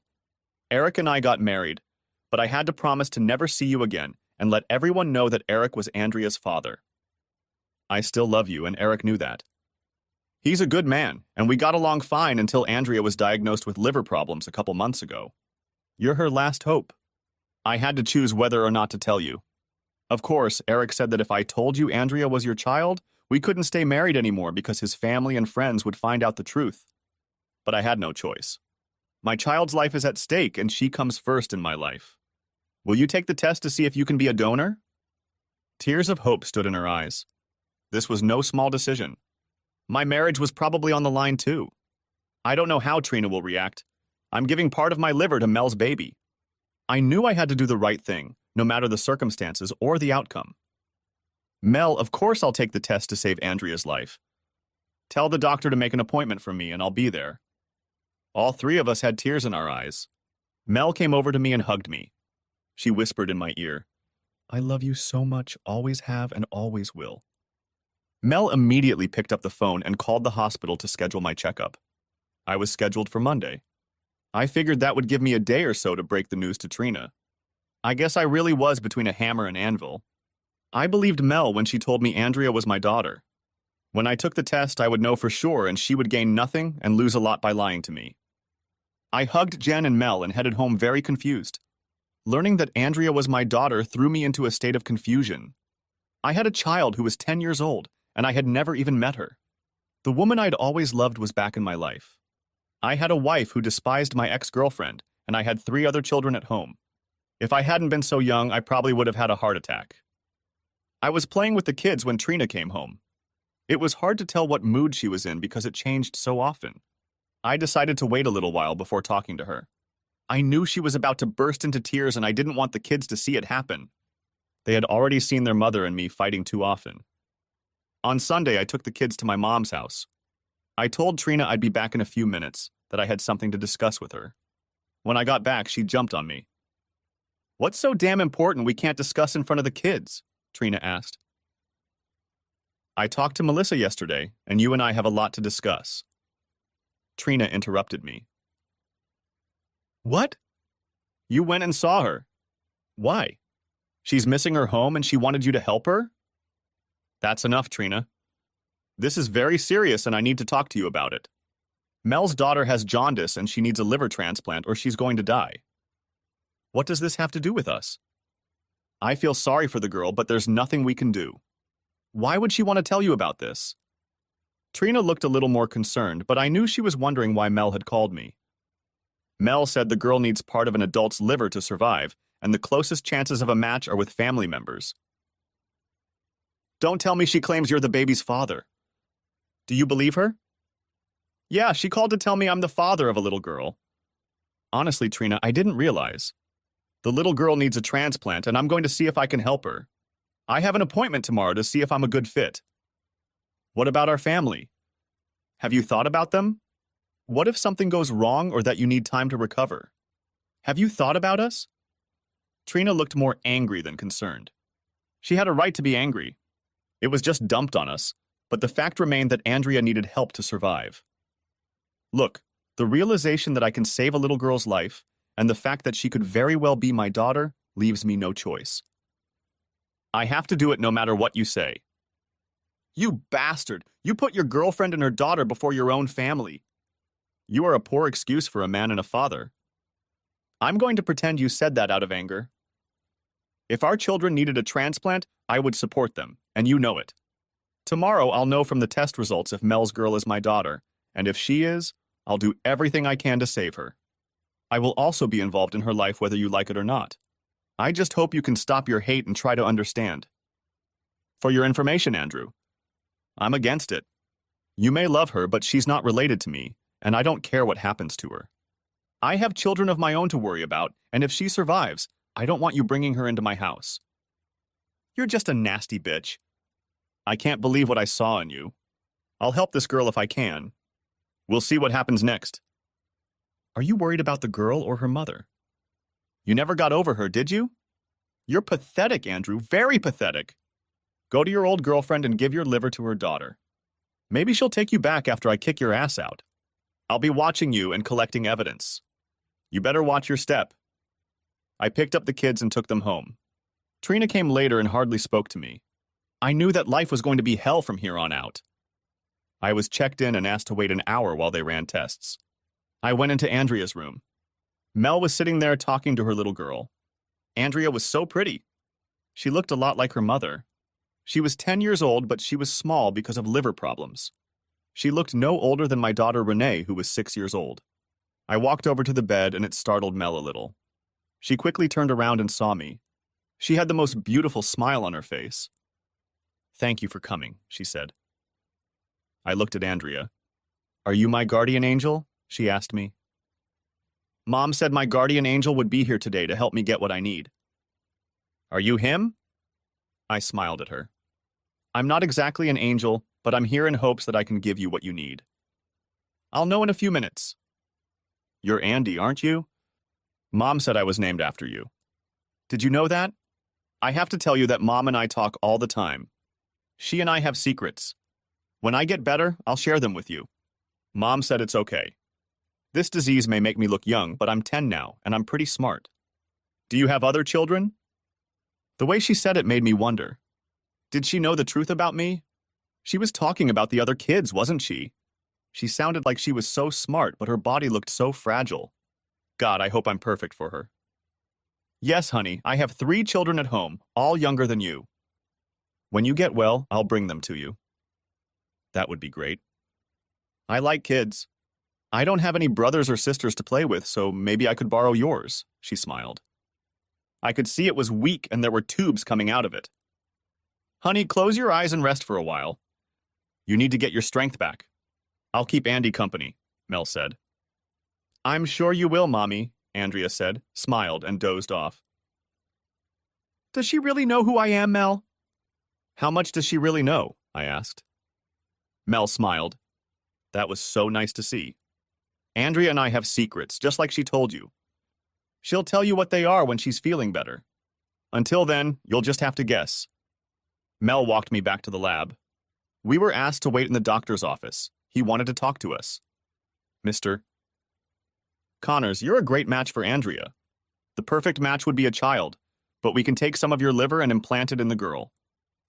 "Doctor, she's my daughter." "I know that now. I would like you to call her my daughter." The doctor smiled. "Well, Mr. Connors, your daughter has a chance for a full recovery. It may take a couple months for her body to fully accept the implant, but she's young and should recover quickly." "What about me, Doc? What am I going to go through?" "You will be put under anesthesia while we remove part of your liver. When you wake up, you will feel like you have just been run over by a truck. If all goes well, you'll need bed rest for a month, and you won't be able to return to work for at least 6 weeks. Over the next year, your body will recover on its own." "You're not kidding, are you, Doc?" "No, you wanted to know the truth, and I believe I will tell it to you. Your daughter is very lucky to have you in her life. Frankly, I don't think she could have lived another month. Now for the bad news." "Bad news? You mean you just told me good news?" The doctor laughed. "Yes, that was the good news. The bad news is that we need to operate as soon as possible. I was hoping you could come in tomorrow morning for surgery." "Tomorrow?" "Doc, let's start on Wednesday. Tomorrow I will need to come into work and take sick leave. I need you to provide me with all the necessary paperwork, especially if I'm going to be away from work for a while." "Agreed, Wednesday. I'll have my secretary give you the necessary paperwork. See you Wednesday, Mr. Connors." "Just call me Andy, Doc. Looks like we'll be seeing a lot of each other." Mel clung to my hand as we walked back to Andrea's room. There were tears in her eyes, but they were tears of joy. "I don't know what to say, Andy. You're putting your life on hold for a few months for my daughter. I'm doing this for my daughter, too. I can't live with myself if I don't help her. As for you and me, Mel, I don't know what's going to happen next. I'm married, and I would never cheat on my wife. I've always loved you too, but we each have our own lives now. No matter what happens, I want to stay friends with you, and I want Andrea to be a part of my life." I leaned over the bed and kissed little Andrea's forehead. "Sleep well, my beautiful daughter. Daddy loves you." Tears came to my eyes as I left the hospital. After I was discharged from the hospital, I went into work to tell my boss what had happened. He said he was surprised. He didn't know any of my children had been sick. I didn't bother trying to explain it to him, but thanked him for helping me get my paperwork and insurance in order. He said my job would be right next to me when the doctor cleared me to come back. When I got home, Trina was waiting for me. "So this is your baby?" "Yes, Andrea is my daughter. The surgery is on Wednesday. I've already taken care of the insurance and talked to work. I won't work for at least 6 weeks, but I'll be paid sick leave. So you're really going to go through with this? What about your kids? Are you going to tell them about your second child? Our children are 2, 4, and 6 years old. If I told them I could save another child's life, they would be smart enough to tell me I was doing the right thing. They know I'll always be there for them. I'll talk to them tonight so they know why they won't see me for a while.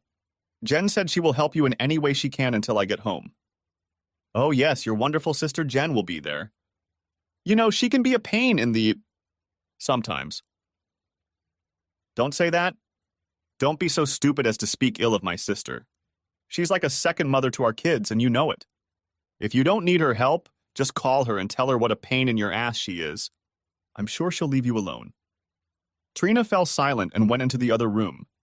I called the 2 girls over to talk to them. Andy Jr. came in too, but he had no idea what we were talking about. I told the kids that they had an older sister from another mother and that she was very sick. I tried my best to explain to them what was going on. The girls were almost crying. Save her, Daddy. You have to help her if you can, Renee replied. I will, sweetheart. I won't be home for a few days until I feel better. I'll call you and talk to you every day until I get home. When your sister is better, I'll take you to see her. Aunt Jen will help take care of you while I'm gone. I want you to be good for her and Mommy, okay? We'll be good, Daddy, we promise. On Wednesday, I went to the hospital. Before going into the room, I looked in on Andrea for a moment. She was nervous but smiling. Hey, Andy, glad you could make it. I couldn't have done it without you. I think she had a little bit of me in her. She was a sweet, caring girl. I'd only known her for a couple days, but I was so proud of her. I turned around and Mel was standing there, shaking nervously. It's going to be okay, Mel. Andrea's ready and so am I. She leaned forward and kissed me. I mean, a real love kiss. Thank you, Andy. I'll never forget what you do for our daughter. I looked back at Andrea and realized that she had heard what her mom had just said. She just smiled at me as if to say, Thank you, Daddy. I went to my room and began to prepare for surgery. When I woke up after the surgery, I remember the doctor telling me how I would feel. He wasn't lying, I felt terrible. A nurse came in, smiled at me, and ran her little tests. I told her how I felt, and she increased the dose of painkiller. I looked around the room, but no one was there. I knew Mel would be with her daughter, but I hoped Trina would change her mind and come to me. I was asleep, and when I woke up, I heard voices. It was my sister Jen and Mel. Hey, little brother. How are you feeling? You look like shit, she laughed. We always teased each other. She was as good a sister as one could ever have. She was married, but she didn't have kids. I don't know why, we just didn't talk about it. Jen, please don't make me laugh. It hurts like hell. How did it go? Is Andrea going to be okay? Mel says, It's too early to tell, but the doctor is very optimistic. He said the surgery went well, and now all we have to do is pray that her body will accept the liver. He'll take my liver. I don't give my body parts to just anyone, I started laughing. Oh, that hurts? I can't even laugh without it hurting. Andy, I am forever indebted to you for what you did. You saved my daughter's life. Our daughter's life.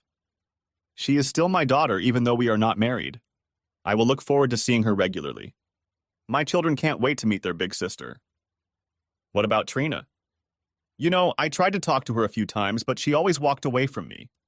I just wanted to be friends, but she'd say, no way. I wish we could all be friends, but it doesn't seem like that's going to happen. I really hope Andrea gets closer to your other children. Trina never told me she was talking to you, never. As for Andrea, I'm bringing my children to see her.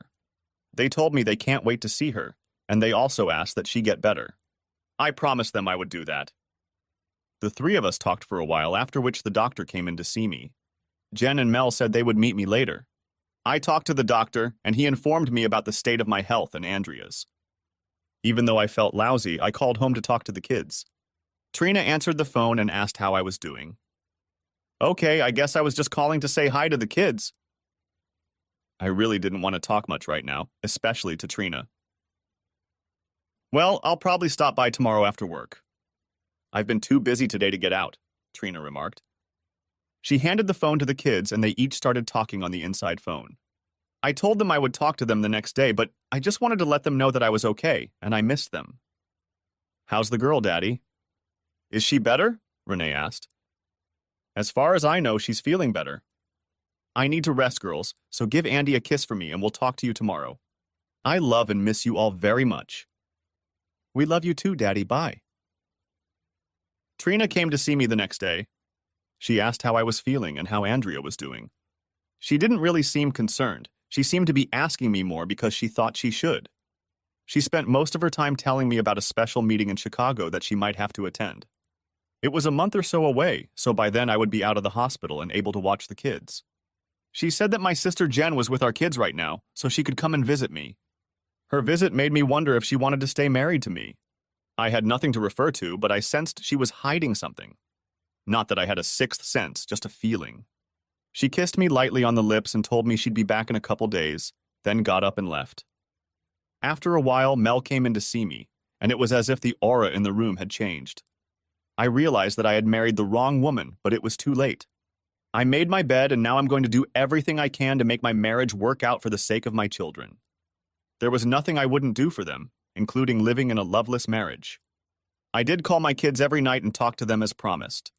It was so nice to hear them argue about who should talk to me. Even little Andy got his turn on the phone. At least his first words were Dada. The next few days passed without much happening. Trina stopped by, and so did my sister Jen. Of course, Mel stopped by all the time. She pretty much lived in the hospital between seeing Andrea and me. I knew I would miss her when I got out of the hospital, but I had to try to fix my marriage. A few more days went by, and I had a few visitors from work and, of course, my mom. She said she was there for me when they took me out of the ICU, but I came out like a light. Mom was there for me every day after the surgery. She never talked about it, just visited Andrea and told me I had done everything right. I could tell by the look on her face that she too accepted Andrea as her granddaughter. She didn't need to tell me that. That's how grandmothers talk about their grandchildren. I asked Mel about Erica and her impending divorce. He's moving to California. You know, he's always been kind of a geek, but a good geek. He's a wonderful person, and I'm going to miss him. We agreed to stay friends. He really likes computers and said he found a job in Silicon Valley. He'll make a good husband for the right woman someday. It's just not me. What exactly do you do for a living, Mel? How are you going to survive? Like I said, Eric is a computer wizard. He installed my computer for me. I run a home-based business, doing billing for several medical facilities. I set my own work schedule just as long as the work gets done on time. Eric and I made an agreement where he leaves me the house and furnishings. Of course, I'll still pay. We each have our own car, so that's not a problem. We'll split our savings after the credit cards are paid off. There will be no support. It wouldn't be right for him to pay for someone else's child if we're not married. Her eyes watered. It was out of respect for Eric. Later that evening, Eric came to visit me. I was completely surprised. I didn't know what to say. I hope he doesn't want to fight, because in that case, he would definitely win. Andy, I just came by to say thank you. Thank you? I don't understand. You saved Andrea's life. You will realize she is the sweetest girl and I will miss her. I'm leaving for California tomorrow. I just talked to the doctors and Andrea's body seems to have accepted your liver. She's starting to get her color back. Eric, maybe you and Mel can work things out. I know she respects you. Andy, let's not kid each other. If she loved me as much as she loves you, I would have happily stayed after her. I played second fiddle for almost 10 years hoping she'd leave you, but she never did and probably never will. We had a good marriage, but I want my wife to love me, not just respect me. Can you understand that? We don't fight and we do everything together, but her heart belongs to you. I can't live like this anymore, especially since everyone will know Andrea is not my daughter by blood. So take care of my family. Don't worry about me. Computers are my first love, and I'll be in Silicon Valley. Thanks again, old boy, for giving Andrea another chance at life. You're a really good person. Eric, I'm so sorry. I really don't know what to say. What about Andrea? I know she's going to miss you. You're the only father she's ever known. I have to say that our relationship with Mel was based on respect. We decided from the beginning that my name would not be on the birth certificate. Under my father's name, she put your name and said you were overseas, so your signature was not needed. I know Mel and Andrea have been communicating, and they have their secrets. I think she knows about you and Mel. I'm sure she will miss me as much as I miss her. That's why she needs you in her life. She needs a father figure in her life. Why shouldn't he be her real father? Thank you again and take care of them. They will need you both. Before I could say anything, Eric turned and walked out the door. I lay there thinking about how complicated my life had become. At home, I had a wife, a good marriage, and 3 wonderful children. On the other side was an ex-girlfriend and a daughter I had just donated a kidney to. God, not the best situation I was in, I thought. Soon I was able to go home. I was not allowed to lift anything over 5 pounds. My girls understood, but Andy didn't know any better and wanted to be held in my arms. At least he was content to climb in next to me and sit on the bed or couch. My girls were like 2 little mommies waiting at my heels. Trina left for work every day, and when she came home, we were pleasant to each other.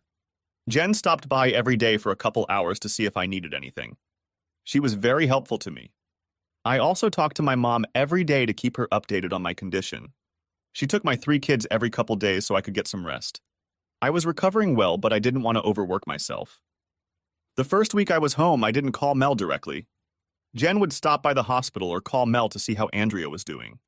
She was going to be in the hospital for another week. The doctor was surprised at how well she was doing. Her skin color was back and she was gaining weight. He was very optimistic about her condition. After Andrea was sent home to recuperate, my girls wanted to meet her. I still wasn't allowed to drive, so we all got in the van and Jen drove us to Mel's. I wasn't sure about driving there, but with Jen and the kids, I figured it shouldn't be a problem. Mel's house was beautiful. It was well furnished and clean. I told the children that Andrea was a sick girl, so they should be quiet. Mel smiled when she saw my children. She introduced herself and said they could call her Mel. She led the 2 girls into Andrea's bedroom and introduced a smiling Andrea to them. I was surprised when I saw her. She no longer had jaundice, a yellowish color caused by liver problems, but had a beautiful, clear complexion. "Hi," Andrea said. "I'm your big sister." "Well, big sister anyway." She smiled as she saw that Renee was almost as tall as herself. "Don't I have a little brother?" "Where is he?" Andrea asked. Jen walked into the room, holding little Andy in her arms. "You were looking for this little guy?" Jen replied. I couldn't believe what Andrea said next. I know I'll never forget it. The things that come out of kids' mouths. "Hi, my sweet brother from the other mom. I'm your big sister, Andrea." Andy smiled. Jen sat him on the bed and he crawled over and sat next to his new big sister. Tears came to my eyes.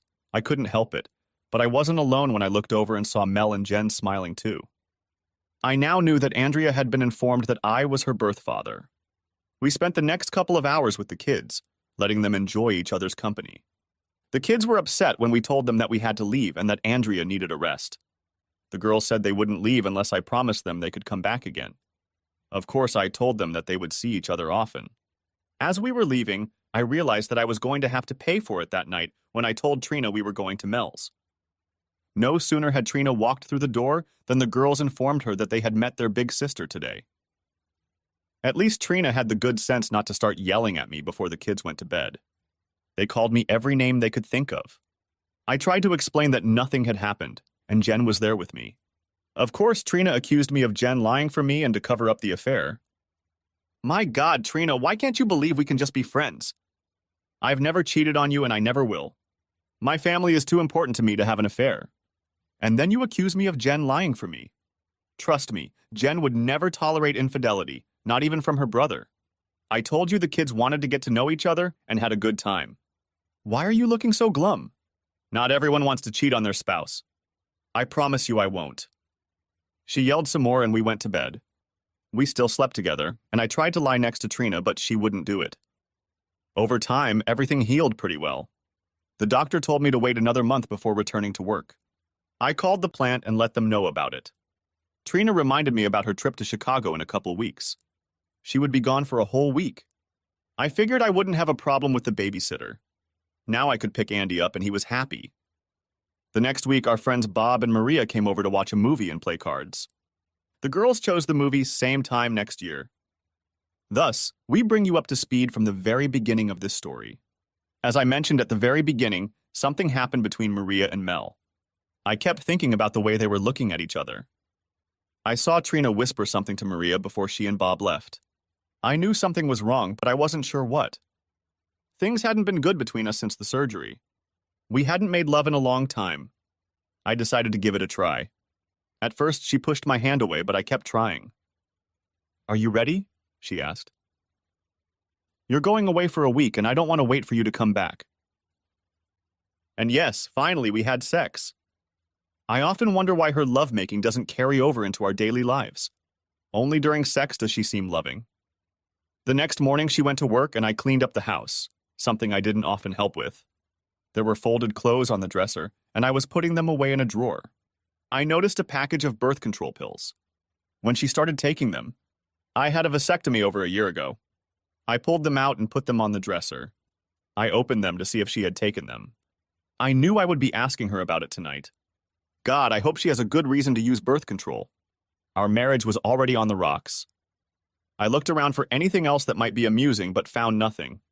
We both didn't use the computer much at home, and we had the same email address. There was nothing unusual about that. I checked a few of our phone bills, but they were fine. Maybe I was getting paranoid. When Trina got home that evening, I asked her about birth control pills. Why did you go through my drawers? You had no right. Really? I live here just like you do. I didn't peek. After great sex last night, I decided to help clean up the house and was just putting your clothes away when I noticed the pills. Are you going to explain to me why you're taking them knowing I had a vasectomy? You bastard, you say you trust me, and then you give me the 3rd degree. I'll tell you why I have to take the pill. A few months ago, I was having problems with my period and I went to the doctor. She advised me to take the pill to control the timing of my periods and make them more regular. Why didn't you tell me you were having problems with a woman? What would you have done? Would have prescribed me pills or told me to go to the doctor like I did. Besides, you were too worried about your other family members at the time. I didn't want to bother you with my health problems. This is inappropriate, Trina. You're my wife and you mean a lot to me. I'm sorry for doubting you, but I got worried when I saw the pills. I was afraid. I was afraid you might be having an affair. I'm sorry. Okay, now you know why I take the pills. Not because I want to, but because my doctor told me to. After talking to her, I felt better. I admit I still had my doubts, but I wanted to believe her. Thursday night we had sex again. It was almost an instant replay of that day. Friday morning she was in a great mood. She kissed the kids and me goodbye before leaving for Chicago. I asked her to come back soon so we could continue what we had started. On Saturday, I took the kids to visit Mel and Andrea. We spent the whole day together like one big happy family. I wish my life with Trina was the same instead of fighting all the time. There were some feelings between Mel and I, but we both knew it was best not to go with our feelings. I was watching TV with the kids on Sunday when there was a knock on the door. I opened it and saw 2 old high school buddies. April and Mandy had graduated with me and Trina. They were gathering information for our next reunion. They were writing down as many facts as they could so they could print a book and hand it out to all of our former classmates. They got our address from Melissa. I'd forgotten she'd given it to me. I invited the women into the house and gave them all tea. We did all the preliminary preparations. How's it going and what's new? April spoke first. So, Andy, tell me what's new in your life and where you're working for our book. I told a few facts about how I joined the service and where I was working now. I didn't know if Melissa had told them about the operation, so I left that out for now. Then they asked me about Trina. I told them about the travel agency Trina worked for. Mandy looked surprised. Oh my God, this is so weird. What's weird about working at a travel agency? I asked. It's just that her ex-boyfriend, Zach Carter, works at the same travel agency, but in Chicago. It's so weird. Old friends working for the same company, but in different states.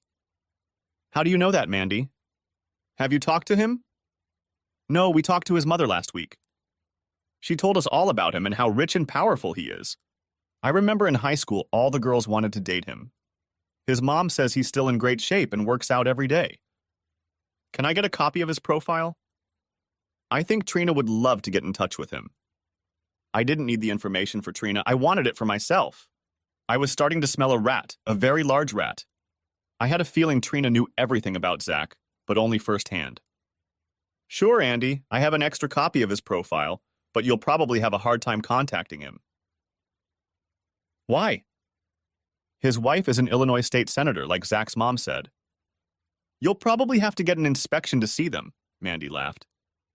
I laughed with them. I was burning up inside. After I got Zach's character reference, I said goodbye to my former classmates. I wondered if I should call Bob to chat and see if he knew anything about Zach. But I decided not to. I didn't want to implicate Maria in case I needed information from her. Instead, I called Trina's room in Chicago.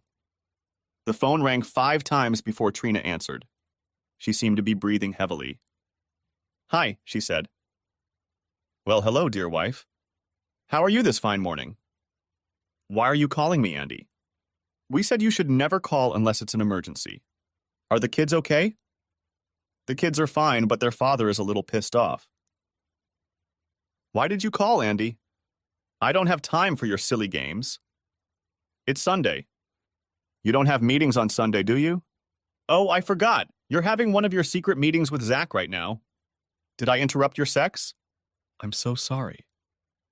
That's enough, Andy. I've heard enough of your nonsense. We'll talk about it when I get home next week. You stupid bitch, I can hear him in the background. I'm going to hang up the phone, Andy. We'll talk about it when I get home. Talk to me now or I'll burn the damn house down. I could hear Zach in the background whispering with Trina. That stupid asshole didn't have the sense to keep his voice down. Why don't you tell your boyfriend to shut up, or I'll finish this conversation with his wife, Senator. Please, Andy, don't call her. I heard her say something to Zach. Zach, get your hands off me. He knows you're here. We can't hide it anymore. He's going to call your wife if I don't talk to him right now. How long have you been seeing him? Since you won't answer me, I'm guessing about 7 years now. No wonder you come home and want sex. You couldn't get rid of him, or maybe you wanted to have a baby with him and cover it up by sleeping with me. Please, Andy, I can't think right now. Please, let's talk later. Whose children am I raising, my own or your lover's? Answer me, whose children am I raising? Please, Andy, I don't know. I honestly don't know. Wow, honesty is not one of your qualities. Gee, I may have to sue my lover for 6 years of child support. I'm sure the senator will want to support my children. Please don't say that. How the hell am I supposed to talk? I've been as honest with you as I could be. I promised never to cheat on you and I never did, even though you blamed me for our entire married life. On the other hand, you've been having fun with that asshole behind my back for at least 7 years. How the hell am I supposed to tell you about this? Andy, I don't know what to say right now. We'll talk when I get home. The only thing we're going to do when you get home is file a divorce and get the kids tested so your damn lover can claim father's rights. Now go back and enjoy your boyfriend. Just so you know, if the kids pass the test and turn out to be mine, I'll take them away from you. No, you can't take my kids away from me. I hung up the phone. I needed more information. I called Bob. He was back from a fishing trip. He was usually only gone for a few days. Bob, Andy here. I lost Trina's room number and thought you might have Maria's number. He handed it to me and asked if there were any problems. No problem. I just wanted to ask her something. Okay, thanks, Bob. I called Maria's room and she answered. Hi. Maria, it's Andy. Andy, Trina isn't here right now. I can have her call you. Cut the crap, Maria. I know where she is, who she's with, and what she's doing. I don't know what you're talking about. I knew she was trying to call my bluff, but I wasn't bluffing. Room 804, Zach Carter. Now answer some questions or I'll ask your husband, Bob. Are you trying to blackmail me? Blackmail? Hell no! I just figured that if Trina had an affair for 7 years and you covered for her, you might have gotten a little something on the side yourself. Either you tell me what I want to know, or I'll tell Bob about Trina, and you can talk to him about why you were hiding it. What do you want to know, Andy? So you had sex with Bob, too? You have an ex-boyfriend, too? Please don't tell Bob. I did it the first 2 times, and I felt so guilty that I don't stay in the same room with Trina anymore. It was a big mistake, and I sincerely regret it. Who was that with, Maria? Please, Andy, I told you I did it, and I'm sorry about it. It was some friend of Zach's. I want to forget about it. Don't tell Bob. Tell me everything you know about Trina and Zach, and I promise I won't tell Bob about our conversation. Okay, I'll trust you. You don't have a choice, but I keep my promises. Trina found out that Zach worked at the same agency. She started having an affair with him. As far as I know, it was only at these seminars. What she said about him, and I'll know if you're lying and our deal will be off. She said she always loved him and made a mistake marrying you. I'm sorry, Andy, but you said you wanted to know the truth. She couldn't wait for the seminars to be with him. They hardly ever went to meetings, and they stayed in their room most of the time and went out to dinner. What about my children, Maria? Tell me what you know. Oh my God, Andy, I don't know what to say. She was hoping that all 3 kids were Zach's. It was her way of getting even with you. It didn't make any sense. I never understood why she wanted you to raise Zach's kids. So my kids are actually Zach's? I don't know. She always hoped they would be, but as far as I know, she really doesn't know. Needless to say, Marie, Trina and I are getting a divorce, and I'm going to have the children tested to see who will support them. I will keep my promise to you and not tell Bob about this conversation. In any other matter, I will not lie to him. As for friends, I never want to see you in my house again. I needed someone to talk to. I wanted to talk to Mel so badly, but I didn't think it was wise. I had no idea how Trina would handle the situation. And the last thing I wanted to do was involve Mel in the story. I called my sister Jen and asked her to come over. She sensed the urgency in my voice and said she'd be right over. Jen and I talked it over and thought about what scenarios could happen. I was confused about what to do next. Now I know why the temporary guilty plea exists. I would kill both Zach and Trina if they walked through my door right now. Jen and I agreed that we should call Zach's wife. She's earned the right to know what kind of bastard she married. I looked at Zach's profile and it showed his home number. I called it, but I got the receptionist. I asked to speak to Mrs. Carter. There was a pause, then I was told to wait a minute. Who is it? The woman asked. I'm Andrew Connors from Ohio. And you're Mrs. Carter. Yes, that's right, but I'm called Senator Conroy. My husband's name is Carter. Well, Senator, your husband is at the hotel right now having fun with my wife. I thought you might want to know. Damn him, he said he's not seeing that married woman anymore. Is her name Trina? Yes, that's her, Trina Connors from Ohio. His high school girlfriend who would soon become my ex-wife. Mr. Connors, thank you for making me aware of the situation. I can't talk right now, but I'll have my people contact you in the next few days. I don't want to talk to your people. If you want, I'll talk to you in person. I don't need anything from you. I just wanted to make you aware of your husband's infidelity. I hung up. Obviously, she knew about her husband's cheating. I wondered if Trina was his only girlfriend.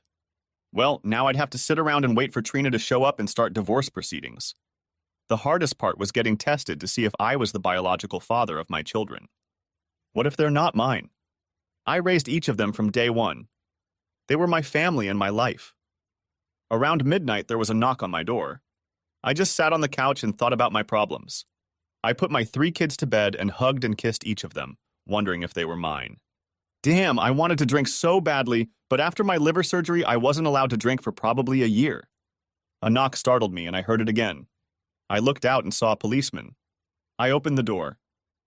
I'm Officer Bates with the Sheriff's Department. Are you Andrew Connors? Trina Connors' husband? The officer asked. Yes, officer, it's me. What's going on here? I regret to inform you that your wife was killed in an automobile accident in rural Illinois.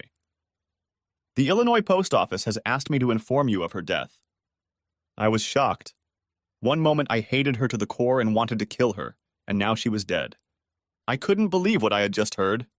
I wanted to wake up, hoping I was dreaming and that the past few days had been a bad dream. But it wasn't a dream, and I wasn't asleep. What happened, officer? Are you sure it was her? Maybe it was a mistake? I just mumbled further. I'm sorry, Mr. Connors, there can be no mistake. It was an automobile accident and they both died. According to the report I received, their car went off the road, over an embankment and hit a tree. Both passengers died on the spot. You said they. The other person in the car was Maria? No, sir, that was Zach Carter. Did you know him? I was stunned. I thought it was probably Trina and Maria coming home early, but it wasn't. That meant she was still spending the afternoon and evening with Zach, even after talking to me. I knew I had to answer the officer. Yes, he was from the company's Chicago office. I haven't seen him for several years. What time did the accident happen? About 7 o'clock, give or take a few minutes. It took us a while to gather the information and contact you. Again, Mr. Connors, I'm sorry you were the one who had to report this, but we wanted you to be one of the first to know. If you contact the Chicago Sheriff's Office tomorrow, they may be able to tell you more. Good night, sir. Thank you, officer, I said as I closed the door. In that moment, I became numb. I felt hate, loss, love, disgust, and even fear. Fear of what to do next.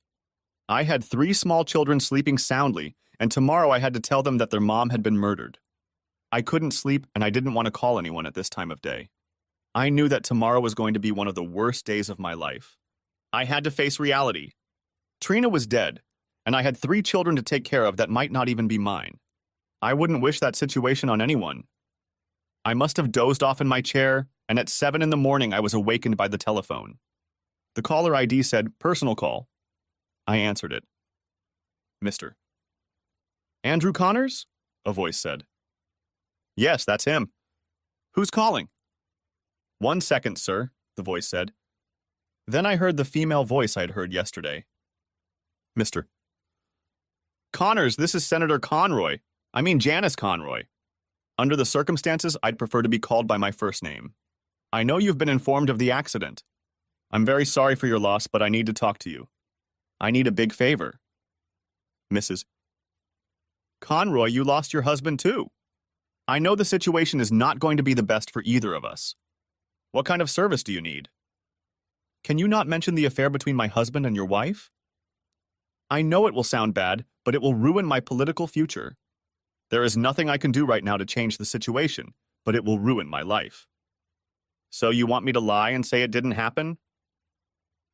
"No, of course not. I just don't want you to talk about this affair in the press. You're going to get a few calls. I can take care of it from this side and let it go quietly, but I know someone will be looking for a story here. It's not going to be good for either of us." "Mrs. Conroy, I won't interfere with personal matters if you will do 2 things for me." "What do you want?" "I'll do it if I can. I want a real account of this accident. The one the high-ranking people are hiding. I also need a copy of Zach's DNA. You know what that's for." "I'll do my best. I'll be expecting him shortly after the funeral. Please don't take me for some kind of swagger. I want to know. No, I need to know the truth at all costs. I'll get you what you want. I just hope you'll be a man of your word and keep the affair a secret." "I always keep my promises, Janice, always." "Good. Then I'll get the reports to you as soon as possible, and thank you." I hung up the phone and made coffee. I knew it was early, but I called Jen and told her about the accident. It took her by surprise, but she said she'd be right over. My mom and dad were always up early, so I let them know about it too. Now for the hard part. I called Trina's mom and dad. Her dad picked up the phone and I told him the sad news. I explained as best I could and told him that she and Zach had just gone out to dinner and Zach was taking her to the hotel when the accident happened. They asked me to keep in touch with them, and of course I said I would. My kids got up, I made them breakfast, and after Jen showed up, we took the 3 kids into the living room and told them the very sad news. "Renee, Ashley, you're going to have to be very brave. Mom's dead and she's not coming home." Tears came to their eyes and they began to cry. Of course, when little Andy saw his sisters crying, he started crying too. It was the hardest thing to watch my children cry. I hugged each of them and let them cry. I tried to be strong for them, but I was crying myself too. I held the girls and Jen held Andy. We did our best to answer their questions. There was a knock on the door and Jen called out, "Come in!" It was Mel. "I'm so sorry to hear what happened." She and Andrea were both crying. Ashley ran over to Mel and climbed into her lap, while Mel sat down and gently rocked my youngest daughter. Andrea sat next to her mother. "How did you know?" I asked Mel. Jen spoke up. "I called her after you called me.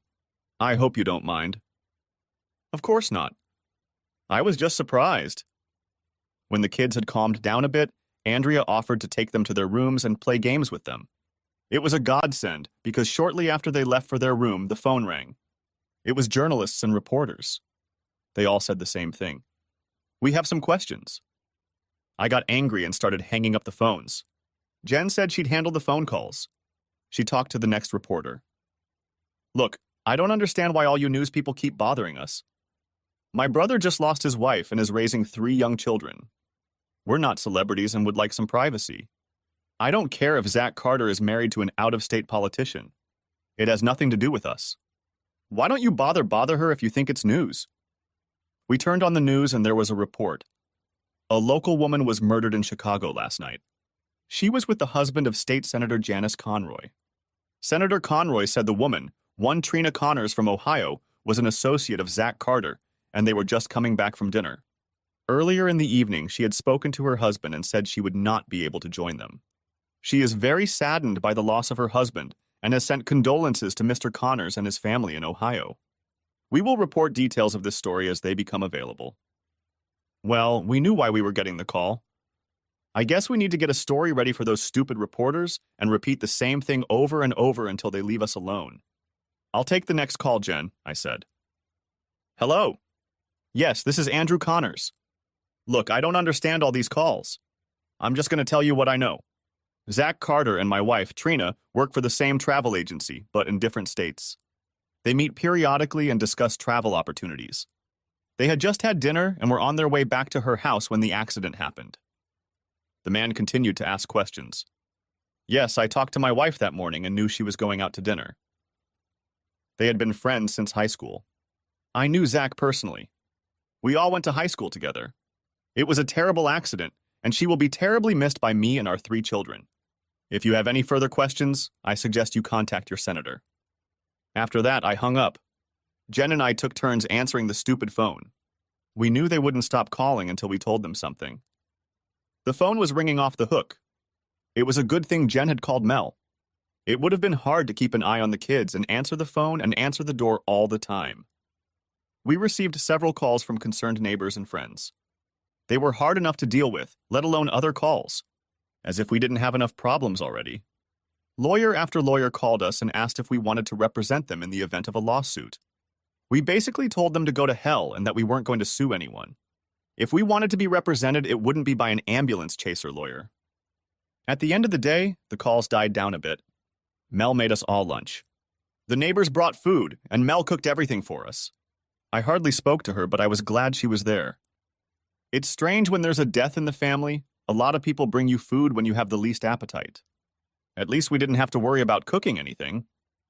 There was a knock on the door and I assumed it was another neighbor, but it turned out to be a damn TV reporter. "Mr. Connors, may I have a word with you?" said the woman with the microphone, followed by the cameraman. "Who the hell do you think you are? You come to my goddamn house one day after I lost my wife, and for what? For some goddamn gossip?" "No need to swear, Mr. Connors. It's for television." "To hell with your goddamn television! I lost my wife, my 3 little kids lost their mother, and all you think about is the news. Maybe you can take pictures of her body strewn across the damn highway and get 1 or 2 more readers. You make me sick. Mr. Connors, we just want to know the truth." "No, you don't. You need a damn lie to sell to your listeners. I'll tell you the truth and see if you're satisfied with it. My wife and Zach were high school friends years ago." "Were they lovers, Mr. Connors?" "Lovers? They were 16-year-old kids. Do you consider those to be lovers? You're just a sick man. My wife and I are married. We have 3 children, ages 2, 4, and 6. She works full-time at a travel agency. Tell me, when did she have time to have a torrid affair with an ex-boyfriend 2 states away?" "But she was with him." "Yes, they had a business meeting in Chicago and they went out to dinner. A lot of old friends have dinner together. I talked to her the day before, and if you were listening to your own TV station, you would have heard that Senator Conroy was going to go to dinner with them. All you want is damning gossip and trying to ruin lives." At that moment, little Andy was peering out of the storm door. "Look at the door at my son. Tell him you think his mother is a whore, and all she wanted was an affair with an ex-boyfriend. Tell my little boy that his mother didn't love him. that all she could think about was wanting to have sex with another woman's husband. I wanted so badly to say, screw it, but out of respect for the children present outside the door, I didn't. You disgust me. I've said before that I wouldn't wish a situation like this on my worst enemy, but in your case, I might make an exception. Let some reporter blow your life to pieces with lies and accusations, and you can live with it. One last thing. If I hear one lie about my wife or family on your news network, you can consider me suing your ass along with your network. You weren't invited here, and there are no celebrities living here. Now get off my property. When I got back to the house, I picked up my boy and just hugged him, and he hugged me back. Jen smiled at me. She knew I hadn't really told the whole truth, but hopefully the reporters hadn't guessed that. Things seemed to calm down after that. The children were playing in the room again, and Jen and Mel were discussing funeral arrangements. They were to deliver Trina's body within the next 2 days, and we wanted the funeral to take place as soon as possible. The women said they would take care of all the arrangements, and that suited me just fine. I was lost when it came to things like that. I went to the bathroom, and when I got out of there, I looked into the room where the girls were playing. I heard Ashley talking to Andrea. I miss my mom. I know how you feel, Ash. I miss my daddy. Well, his name was Eric. He wasn't my real daddy, but I miss him. He was always there for me. Why did he leave you? Ashley asked. Because he wasn't my real father. Dads shouldn't abandon their little girls. It's not nice, Ashley replied. It's okay. I have another daddy now, and this is my real daddy, and he's your daddy too. Ashley, do you think your mom will be my mom too? Since we have the same daddy, why can't we have the same mom? Tears came to my eyes when I heard those words from my little girl. I didn't want them to know I was listening. Tell you what, Ash, you talk to Dad, and I'll talk to Mom, and we'll see what happens. No matter what happens, I'll always be your big sister, and you can always come to me. I watched Andrea hug Ashley. Over the next couple days, the calls pretty much stopped. A news reporter who came to our house showed only the nice part of our conversation about what a wonderful wife and mother Trina was. I guess the TV station didn't want to risk a libel suit. Also, there was a news story about a high-profile divorce of a Hollywood couple. Our accident case was already old news. Jen and Mel did a great job with the funeral arrangements. We laid Trina to rest one night and buried her the next day. I couldn't believe how many people showed up. Jen and I stood by the casket and greeted everyone who came to pay their respects. Mel sat on a couch off to the side with her 4 kids. She wanted to stay on the sidelines. Every time I looked at her, she had another child on her lap. One minute they were crying, the next minute they were laughing. Every now and then one of them would come over and stand next to me. As we paid our last respects to Trina before closing the casket, we all cried. So sad and yet so silly at the same time. She could have had a wonderful life, but she was looking for greener grass. Mel asked her church to organize a luncheon for everyone who came to the funeral. It was a wonderful lunch, and we had one last opportunity to socialize with many of our friends. I even thanked Maria and Bob for coming. I talked to Maria for a while and told her that I hoped she had learned her lesson from Trina's death. She had a good man, and she should do everything she can to save her marriage. She hugged me and thanked me for keeping our secret. I really hoped she would learn from Trina's mistake. In the days that followed, Mel and Jen asked what Trina's things we wanted to keep. I replied that I didn't have any ideas.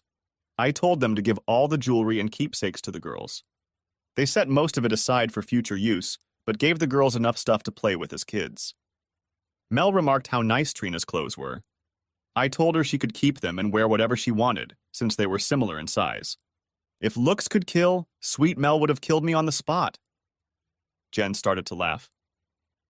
You are a stupid, stupid man. You want to give your dead wife's clothes to your old girlfriend? I don't think so, little brother. She said they were nice. I was just trying to be accommodating and let her get what she wanted. Women? I'll never understand them. What to do with them? Jen looked at Mel like I wasn't even there. Let's have a garage sale and sell all the clothes. They should bring a decent price. That was the next thing they were going to do. The phone rang, and I heard a familiar voice on the other end. When I hung up, I asked the girls if they could take the kids to the park or somewhere else for a couple hours. I had someone coming over and we needed some alone time. I told them I would explain everything to them later. As they left, there was a knock on the door. It was Senator Janice Conroy and her driver. "Please come in. I've been expecting you." She asked her driver to get on the porch and entered the house. I was surprised at her appearance. She was a very pleasant-looking woman, but she was probably in her 50s. I didn't realize she was that old since Zach was our age. Mr. Connors, I was in Columbus, Ohio on state business and thought I'd take advantage of this short trip to provide you with the information you requested. She handed me a manila envelope that she said contained an unofficial accident report, as well as Zach's DNA card. "Would you like a cup of coffee, Mrs. Conroy?"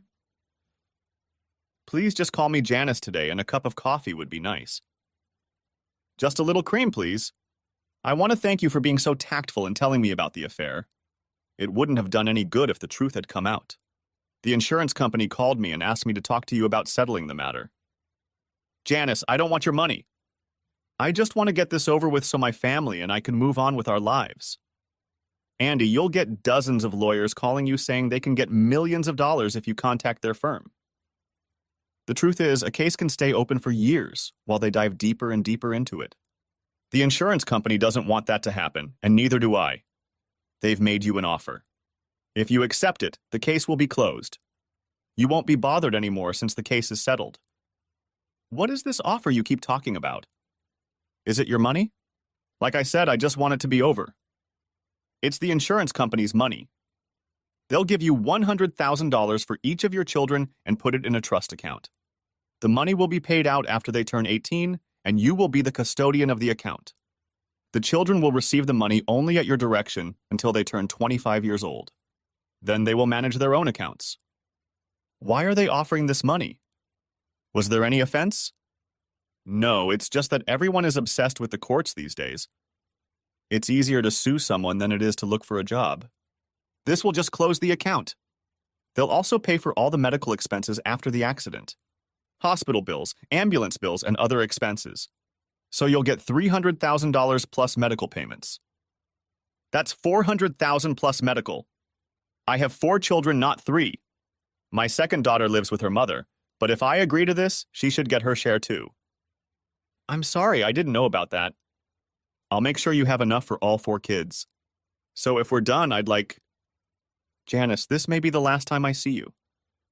Can you tell me about you and Zach and why you let it go on after you found out?" "I think so. You deserve to know. I met Zach when he was in college. He was a tough, gruff guy. I was asked to teach a political science class, and we became friends. As you can see, I'm 25 years older than Zach. At first, it was fun to be with a young man and teach him about love. I know you've heard of trophy wives. Well, Zach was my trophy husband. I had this handsome stud on hand at all my parties. At first, Zach liked being the center of attention, but when he realized it was about me and not him, he became uncomfortable. He asked me to buy him a travel agency. I bought it and owned it. He used to run it. He took courses in the travel industry because he needed something to specialize in. Why didn't he divorce you and go about his business?" "Money and power. I had both, he had neither. I gave him everything he wanted, within reason. There was nothing in his name, not even the car he wrecked. If he'd left me at any point, he'd have nothing left. People get used to the life he led. He met your wife at one of the conferences about 7 or so years ago. A few years later, I found out they were together, and I gave him an ultimatum. Either he stops his games, especially with a married woman, or I'll make sure he never does it again. He seemed to have stopped, or at least hid it well until I heard from you. For your information, he had other mistresses. Most of them could either be bought or scared off. I didn't know how to approach your wife, since he seemed to see her once every couple years. What will the report say to me? I feel with every bone in my body that it wasn't fair play. According to unofficial reports, Zach had his stick bitten off. The witness said the black SUV struck Zach's vehicle in the rear quarter, causing it to spin and spin out of control. It then flew over an embankment, flipped many times, and came to a stop, hitting a tree. The official report states that the witness was far behind the other vehicles and was unsure if he was hit by the SUV or not. Janice, did you kill them? Personally, I don't. There are forces above me and I can't speak for them, nor do I want to know. I did love Zach in my own way. In a way, he was my boy toy, and he was fun to be with. Well, Andrew Connors, This may be the last time we speak. The report you have has the names removed, so just in case it falls into the wrong hands, we'll be protected. Again, I'm sorry for your loss and we'll take those insurance documents to you tomorrow. Thank you for being considerate. After Janice left, I opened the envelope and the report was just as she said it would be. Trina really was a slut for Zach. I now knew where she had learned the different ways of making love and who she was thinking about at that moment. It wasn't me. The other report contained complete information about Zach's DNA. Janice had indeed kept her promises. I had to wonder if she had anything to do with the accident. Maybe I'd better never find out. When everyone came back, I told the girls who my guest was. They were surprised when I told them who it was. I explained that we had an agreement and that the senator had taken the time to honor her side. The girls asked to read the report.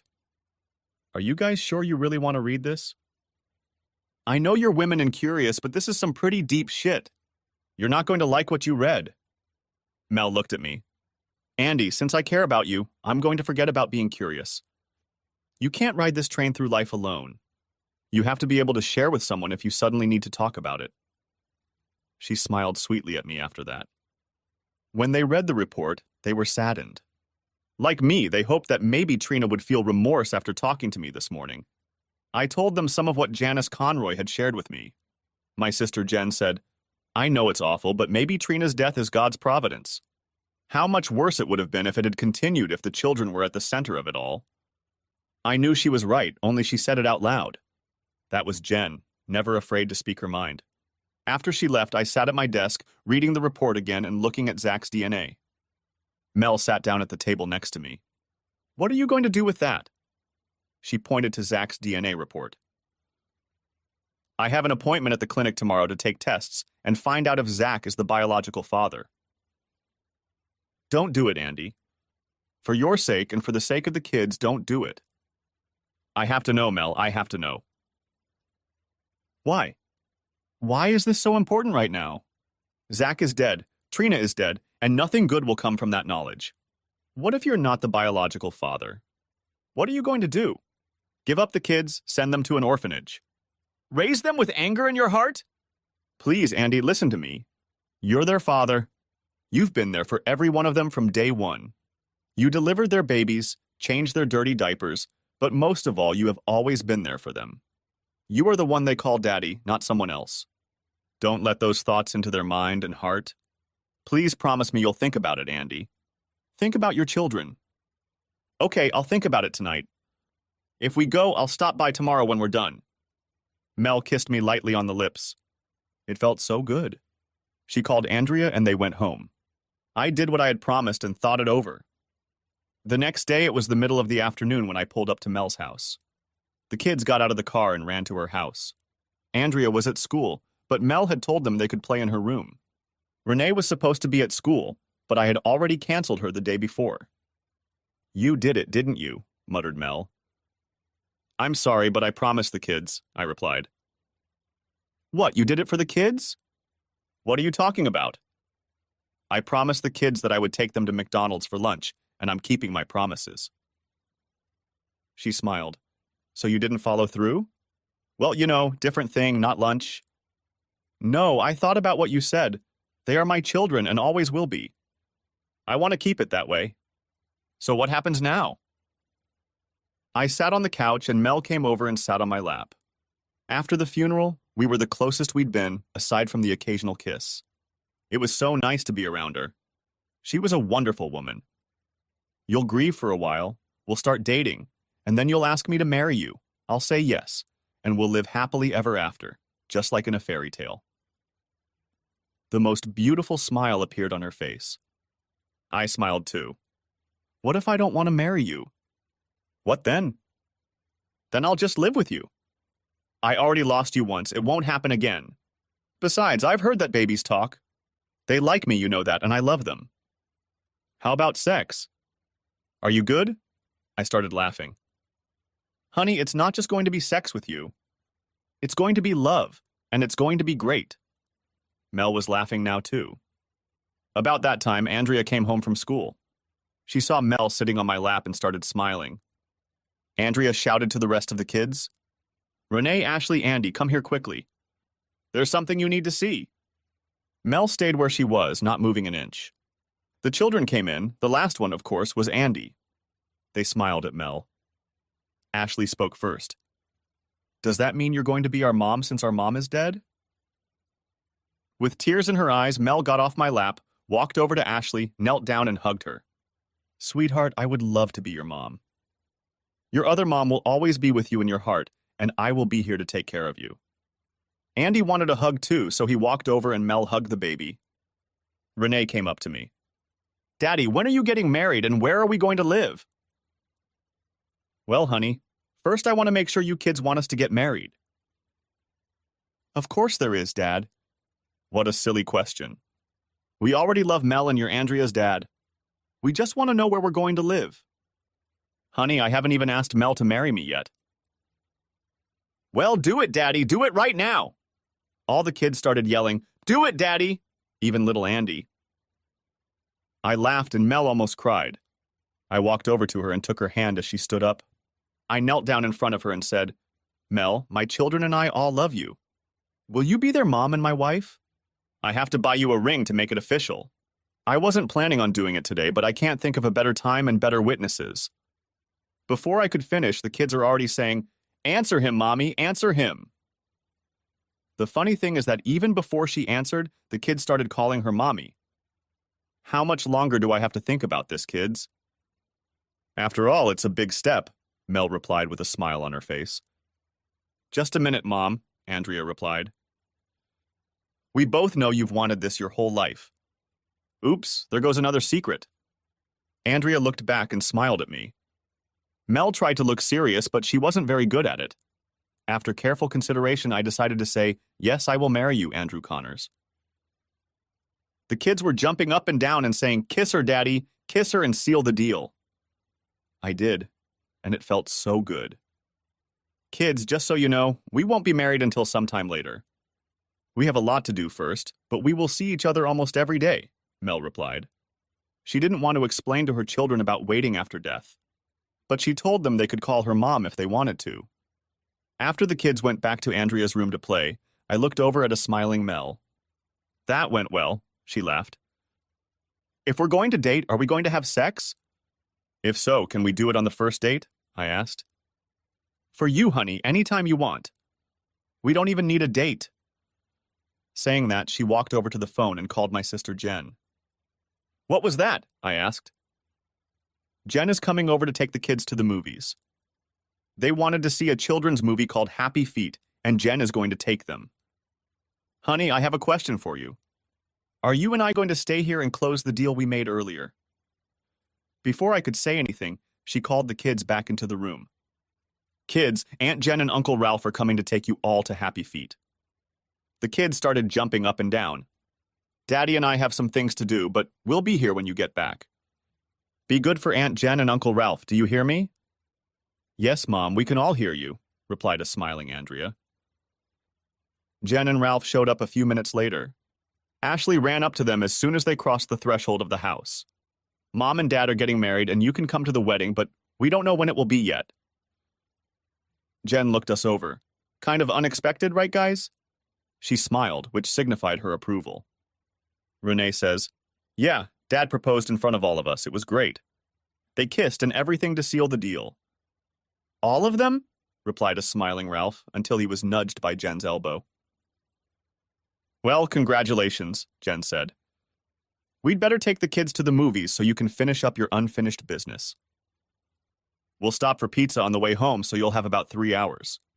Hopefully you'll be able to finish your business by then. Why are you laughing, Uncle Ralph? Ashley asked. I was just thinking about Dancing Penguin, which we're going to see. It should be a very good movie. When they left, I played dumb and asked what unfinished business we had to do. Mel pulled me into her bedroom. I've waited 11 years to put you in my arms again. Please make love to me, but don't forget that we have a 3-hour workday.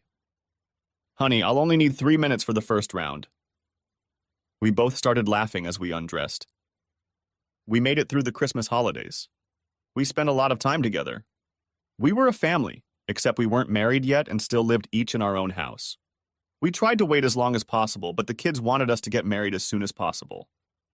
After the holidays, the kids got together and asked if they could have a big Valentine's Day party. Angie smiled. We started calling her Angie as the kids did. We asked them how they chose Angie over Andrea, and they said they already had Andy, their little brother. So they chose Angie, and it didn't bother Andrea, and therefore it didn't bother us. Dad, the other 3 kids have birthdays the week of Valentine's Day. Mine is in March, of course, but that's okay. We want you and Mom to get married, so we decided to have a big combined birthday wedding party for all of us. Since you and Mom don't need wedding gifts, guests can bring gifts for Renee, Ash, and Andy, and for me too if they don't mind me getting them a month early. What do you say? I'm just the talker in the group. All of us kids thought it was a great idea. Mel and I couldn't keep from laughing. All these kids had gotten together and were making plans for us. We believed Angie, plus the other kids were with her and waiting for our answer.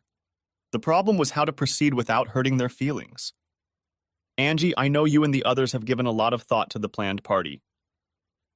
I think we should find out what your mom has to say about it. I had no idea what to say to the kids. Just looking at their faces and the look of hope on their faces was so sweet. I had to pass the responsibility on to Mel. Mel looked at me, then at the kids' faces. She knew I had dropped it in her lap. I tried not to look at her while she searched for an answer. Mel said, I'm a little surprised at you kids. Having a big birthday party is one thing. The fact that Daddy and I got married is okay too, but expecting everyone to come to the party and bring you all presents is wrong. I thought we taught you to put others first. I'm a little embarrassed that you used our wedding to give yourself gifts. The children lowered their little heads. Mel seemed to say the right things to them. Renee said, Mom, if we turn down the presents, can we have a birthday party and you and Dad still get married? Mel looked back at me for help. I tried to keep my face straight. Kids, since your father is leaving it up to me, I agree to the birthday party. She then looked at me. I also agree to the wedding. We will have it as a family celebration, but we won't ask our guests to bring you gifts. I was caught off guard. To be honest, I didn't think she'd agree to a family party. Mel was full of surprises, too. The kids were jumping up and down. They hugged Mel and then came over and hugged me. Epilogue. We had a month and a half to get everything done. I went back to work, so most of the planning fell on Mel's shoulders. Of course, Jen was there to help her. They became best friends. They were closer than most sisters. The girls rented a hall at the church, and since she was a member of her church, she had no trouble finding a church and a pastor for the weekend closest to Valentine's Day. Our color scheme was red and white and lots of hearts. Once again, the women from the church offered to cook dinner. We told them we wanted to pay for all the food and, of course, the cake. It was to be a small wedding with Jen as matron of honor and her husband Ralph as best man. We had 2 young attendants, 1 flower girl and 1 ring bearer. Guess for yourself who it was. I was wearing a beautiful suit and Mel looked like an angel in a blue dress. When the music started, tears streamed down my face. First down the aisle, staggering, was my son walking down the aisle with a ring attached to a cushion. He was followed by my daughter Andrea, wearing a blue dress the same color as Mel. She was followed by Renee, also wearing a blue dress. Ashley was next as the flower girl. The wedding march sounded and Mel was led down the aisle by her father. When she saw the tears in my eyes, I knew she was feeling the same emotions. I don't know why, but I was nervous. I had married the love of my life after years of turmoil with my first wife. When the priest said you may kiss the bride and I heard the applause, I realized the church was full of people.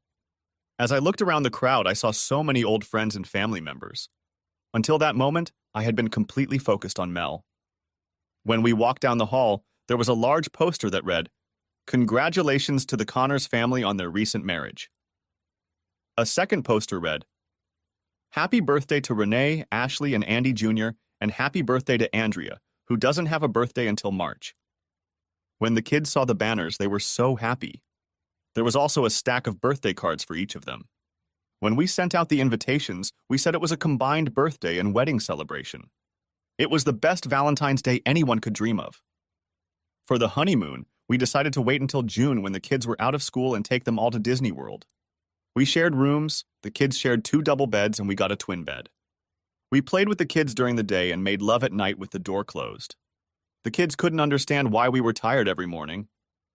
When we got home, Jen came in to see us and told us she was expecting her first baby. We were so happy for her and Ralph. We knew they had tried, and we were so happy that it had worked out. They had a son. Andy will now have a little buddy to accompany him for the next few years. We decided to sell my house and move into Mel's house. Both houses were big and old but well maintained. It was better to get away from the stuff Trina had bought. We had an auction and sold most of the furnishings and, of course, the house. The kids were happy beyond belief. They all got new bedroom sets. The insurance checks came in and we put the kids' money, each into their own account, for their future. That was the last we heard of the accident. We read that Senator Conroy had been re-elected by a large margin. Apparently, a lot of sympathizers voted for him. It just goes to show that life can throw you a lot of curveballs, but every once in a while, if you hit it exactly right, you hit a home run. That's the way it was for us. I never checked on the kids, but I kept Zach's information in a safe. Maybe someday, when I'm old enough, I'll get up the courage to do comparative tests. For now, it's enough for one of my kids to run to me, give me a big hug, and call me daddy to know that I made the right decision. Thanks for watching. I hope you enjoyed it. So subscribe to my channel and watch the next video.